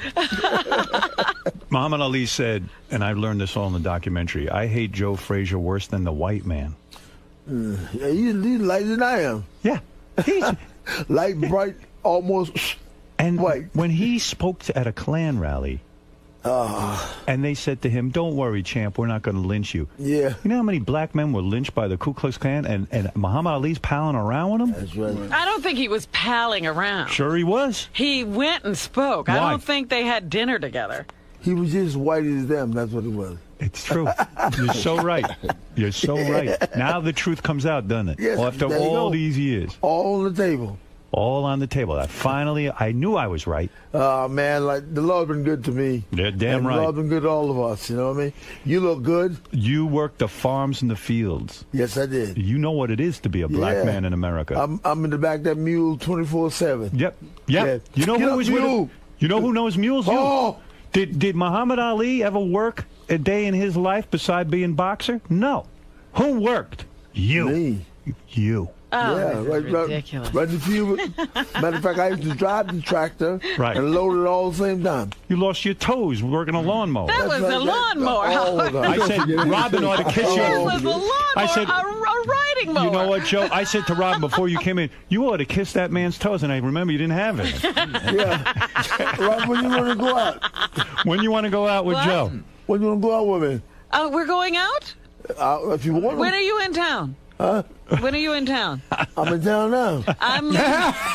She's leaving town. Actually, I am going right out of town today after work. She looks good, doesn't she? She looks great. Yeah. She looks good. You know what I mean? Doesn't she look good? That's a whole new hairdo, too. Different I wouldn't need the pillow. You wouldn't? I would not. Talking about her breast. You wouldn't need it. You mean you put your head on those two pillows? No, I had to put the pillow over her head. Oh. You wouldn't even need the pillow. You're all right, Rob. Sometimes when you're not with a good-looking woman, sometimes you put a pillow over their head so you don't have to look at their face. There you go. And with Robin, no pillow. No pillow for She got a pretty face. Thank you. I guess that's a compliment. You know what? Robin, you're a small piece of leather well put together. Oh, why, thank you. There you go. Marvin's a chip over there. He has a palm like Kurt Angle. You always knew how to charm the ladies. He's a minister, you know what I mean? That's why he's trying to throw some good stuff there. You know, you talk about pussy. Let's get this serious. Take it Not easy. you, You're in but the listen. presence of a minister. All right, but listen. You know when you talk pussy? This I learned in this special of yours. Ali, or whatever his name is, Clay, he took the fight because the so-called Muslim was cheating on his wife. For all the more women. He took his girlfriend to the Thrill in Manila. He was away from his wife. Wife showed up at the plane same time. His wife showed up. She almost beat the shit out of the woman he was with. Right. And here's a man, sir, proud black man. He's cheating on his black wife. Hey, walking with supposed to be the Bible man. Right, Bible man. There you go, Bible man. Bible man. And he got 3, 4 wives. Yeah. Ready to kill each other. Are you saying boxing has hypocrites in it? What you're saying is Ali went to Manila to get away from his wife so he could have an affair with his girlfriend. That's that was one too. Yeah. The fight was incidental. Yeah, the fight was all about. I hate to say a word like this in front of a minister, but pussy. I said. Am I right, Marv? I said at the hotel. He went in the kingdom with President Marcos. Yeah. I don't know what they done together. Okay. I'm gonna leave it alone. What Right. are you implying? Are you Joe? saying Ali had a sexual affair with the president of the Philippines, I ain't gonna say Ferdinand nothing. Marcos? I ain't saying a thing. You know that? Let me tell you something. That'd be You are Imelda. no Uncle Tom. You bow before no man. Yeah. No. You had respect for women. Oh, yes. And you are a good man. And here's the thing that must kill you every day. And be honest with me. Joe, you never cheated. Big man? You never cheated. Never cheated on Marvis's mother. You never cheated. No. No, he was a good man. I did a little dip in there. Okay, thank you. Dip in there, you know what I mean? No cheating, no. But he would never be cheating. he would never be dumb enough to invite them both to a plane. I just stop and go in there and tell them I can't do it. You know what I mean? Oh, yeah? I'm a true guy. You know? Walked away. Did you? Walked away with my pants in my hand. I pulled my pants back up. Let me tell you something. All right, so you had some pussy, too. And you never cheated on Marvis's mother, right? No. Never. Thank you. She was a saint. No. That's right. I hope not. Yeah, you know, like the more you have to do, like, you know, Right. Marvis is watch praying. because you don't know who's looking at you. You know what I mean? At the time. Right. You know? Well, you were the champion, and you beat Ali the first fight, hands down. There's no question. I beat him all 3 of them. Exactly. Okay. This is my point. Yeah, okay. Second fight was a farce. Yeah. The third fight, he was done. You had that fucking manager, whatever he is. He told you not to get up and fight. Yeah, well, he's supposed to look at you. Had it won. He wasn't going to come out because he's not thinking about 71. We're going to crack him on the jaw again. You know what I mean? You went the full distance. Ali even admits he couldn't get up for the last round. And your what are you, manager or something? My trainer manager. Do you hate this guy now? No. Well, see, once you make that groove in the corner, along with the trainer, other people who are part of you, you want to stick with him because he might see something that you didn't see. And everybody's alive today because of it. Everybody's alive today because of it. The two of you could have killed him. Everybody's alive. Alive. You're alive. That guy ain't alive. Barely. Oh, stop it. Ali's barely He's in there alive. somewhere. I know it. He's not, well, he may be alive, but he can't walk. There's a special coming out on HBO. It's called Thrill in Manila. It'll explain everything to you. You must watch can't this. wait to watch this. Champ. Boy, you should hear some of those clips, Artie. The guy makes Muhammad Ali sound like the devil. He is the devil. Well, listen, he was the devil. What he did to his fellow black man here we go. is unbelievable. Here we go. Like he was the If only I walk one. up to a black man and I say you look like a gorilla, I They would do be. it every day in the black community. No, Stop it. come on. I don't care. You don't do that on the world stage. They do. I would say this is about the first time that the film has really portrayed the side of Joe Frazier. John Dower did a fantastic job. He's a genius. On, just showing Joe Frazier's side of the story. No one else has ever, shown his side of the story. Everybody's heard the Muhammad Ali side of the story, but this film portrays Joe Frazier. You don't feel that it goes too far to one side? You I haven't mean, seen when are we it. going to have You have to see it. Just the story. Doesn't it kill you that Muhammad Ali just got $50 million to sell his name and his merchandising? What are you going to do with it? Yeah, he's not going to be happy. Don't you deserve the same payday? Sure. Why not you? I could let's say you go out and have a good time, put some money away for the kids, some more money away for the kids, get married again. You want to get married again? I'm waiting on you, Rob. I have pictures of you hanging on my wall, not Muhammad Ali. He doesn't have any pictures. I got pictures of you fighting, Okay, all right. not Muhammad Ali. I'm the one with the pictures, and it's always both of you. I got a couple pictures of him falling down on the wall. You know, in front of the gym. What you used a brilliant strategy when you fought Ali. You took your fists and you pummeled his organs. Oh, you hit him in the stomach. You hit him in the body, ribs. slow them kidneys down. Right. Yeah, the liver from function. Right. You know. He was like in the hospital for days. And you wonder why the man was trying to save his life by getting Joe upset. Don't get Joe upset. Howard, he wasn't going to come out for the 15 round because he was thinking about 71. Right. So they tell me, you got to go. They said, no, Joe's not coming back out there. I said, hey, let me go out there. He said, no. It's unbelievable. I mean, you're unbelievable. You fought, and I don't know if people understand this. In the third fight, Joe had it wrapped up. He had won. Every judge said Joe Frazier He was winning on the cards? He was winning on the cards. He's got this manager type. Who knows who he is? He says to Joe, don't go out. It's it. But why would the manager want to hurt Joe? I mean, He was being protective because Joe was beaten up too a little bit. Yeah. A little bit. A little bit. His eye was closed a I little think they bit. both went to the hospital, right? They did. But guess who came out? But Eddie Hutch threw in the towel for Joe. And if he hadn't, Ali never... History would have been changed. Robin, you still married? I've never been married, Joe. I've been waiting for you. I told Joe you were married. I was trying to help you out. You see, the side of the story I always heard was that Joe's. I don't know. Stand, let me look at you. You want to know, what am I, a piece of meat? Yes. What would you do to her, Joe? If you could be alone with her, what would you do? A little small, man. I tell her stand up, you know what I mean? Would you work the body? Would you work the body first? You want me to stand up? Here I am. Well, would you work the body? I'll start from up top. You start up top. What would be your strategy with her? Well, I'm a side scraper.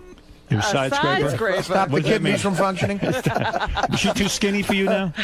A little small, boy, I can work with. You're a little too thin, honey. A little small. I got some remedy jars, you know what I mean? Yeah. A little cocoa butter here, you know what I mean?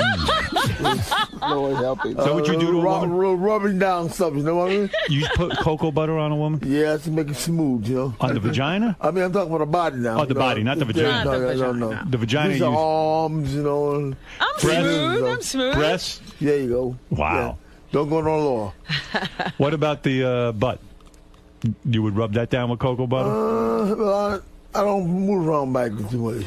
I ain't no back man. You were never into taking a woman's back door? Never? No. That's not your thing? No, they got many ways to use that. I'm with you. You can't go back there. Right, it's dirty back there, quite frankly. Yeah, you don't